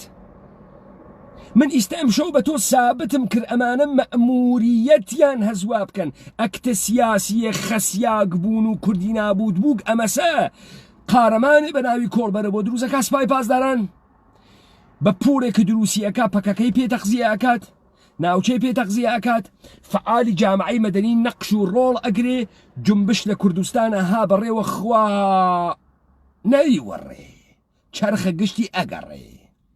قارەمانێتی ئەکرێ شجاعەت و شەهامەت ئەکرێ مەردانگی نیشان ئەدرێ کوردها خوشکڵن کوردها زەریفن کوردها قارەمان کوردیش داپۆلۆسیاک بەختی خەریکی هێسریە ئەدەیەکیش بە ناوی ڕووناکبیر کوبانی تەنیا نییە سنە پشتی بانیە سنەیش بەژێرە دەسە عەلیە خامنەیی و نابود بووگە خۆشی نابود بووگە ئەم دیبەیتانە اتفاقا کە من لەسرە هژمۆنی و مەسادیق دەوڵەتە ئێرانی کارەکەم دیسانەوە هەوا تاریک بوو نەهاتمەوە سەر حەلیمە کوردستان ئەوە ئیشارە بکەمە حەلیمە کوردستان وەختێ تۆ حەلیمە کوردستانە دروست کرد وەسە جمهوری ئیسلامی وەختێ تۆ حکوومەتێ دروست ئەەکەی بە ناوی حکوومەتی ئیسلامی شەریعەتی ئەخلاقی فەردی مردم تعتیلەوێ مردم ئیتر خۆی ناموسە خۆی ناپارێزێ خۆی سداقەت ناپارێزێ چون پێی وایە حراست لە هەموو ئیدارەیەکەیە ئەوەی ڕشوە بگرێ ئەیگرێت ئەوەی زەناب کا ئەیگرێت ئەوەی تعدا لە ناموسە مردم کا ئەیگرێت وەختێ تۆ شریعەتە دانیا بەسەر کۆمەڵگایەکۆ و حکوومەت و زەبری حکوومەتی دانیا ئەخلاقی تاکە کەسی تعتیل ئەبێ خەڵک بێ ئەخلاقەوێ وەختێ تۆ حکوومەتە حەلیمە کوردستانە دیفاکتۆ دروست ئەەکەی کوردایەتی تعتیل ئەوێتر کەس لە خۆی ناپرسێ کورد کێس ئەوە نییە کورد خۆ لە سنگاویە کورد لاهورە شێخچەنگیە کورد جەلالە تاڵەبانیە کورد مەسعودە بارزانیە ئەوە نییە خەڵکی هەولێر و سلێمانی و کەلار و کفری و ئەمانە پێیان وایە ئەوان حکوومەتی کوردیان هەسوو و حکوومەتی کوردیمان دیگە و ڕاستی و هەر نازانێ حکوومەت چییە هەر نازانێ حکوومەتی کوردی چییە حەجێ نازانێ فقط ئەزانێ خۆ لە سنگاوی و چاوێ ئەوێنێ کوردی قسەکە و ئەمە لە شاخۆ دابەزیگە ئەمە ئەوە سەباب زانی ئیستا تێن خۆ لە سنگاوی و حکوومەتە حەلیم چۆن خۆی تۆ ئەگۆڕێ کامە کاراکتەرە بۆ ئەخولقێنێ کامە فەلسەفەی سیاسیت بۆ دائەنێ چ داستانێ بەسەر سەرزەمین و بەسەر کوردەوار دروست ئەوێ ئایە هێمنە عەزیز پوور باش شتێکە پێ بێژم ئێژێ ڕاوچیە ڕوویە جەنگەڵ ڕاوە شێر بکە حاد مشتی گر با لە شێرەکە وتی بێسە تەقەمەکە من دائەنیشم تۆ گولەکە بتەقێنە منت کوشت خۆ کوشتت نەو کوشت من سوارە ئەوم ڕاوچێکە تەقەی کرد نەی پێکا شێرەکە هاو سواری بوو جاری دووەم دانیش تەقەی کرد نەی پێکا شێرەکە هاو سواری بوو جاری سێوەم تەقەی کرد نەی پێکا شێرەکە هاو سواری بوو جاری چوارم تەقەی کرد نەی پێکا شێرەکە وتی بەم تەختەی ملمە تۆ ئەڕای ڕاو نەهاتیدە تۆ ئەڕای دان هاتیدە بەم تەختەی ملمە تۆ بۆ ڕاو نەهاتکی بۆ دان هاتکی ئایە هێمنە عەزیز پوور تۆ بۆ دان هاتکی بۆ ڕاو نەهاتکی ئەتخورێ تەماشاکە من بۆ گەڕانەوەی ئارکیۆتایپە کوردیەکان هیچ ملاحزەم نییە باوەڕکە لەگە پەڕوپوتە ئەەکەمە هەر بە قسە دانیشە بان نەتخورێ ئەنا ئەو خورێنم قاز ئەو خورێنم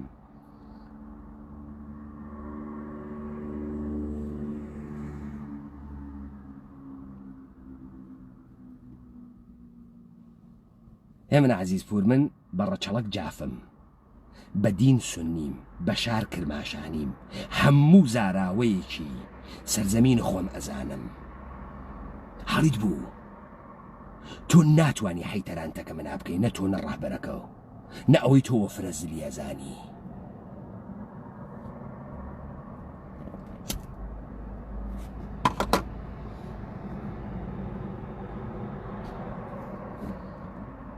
لای ئێوە خۆش.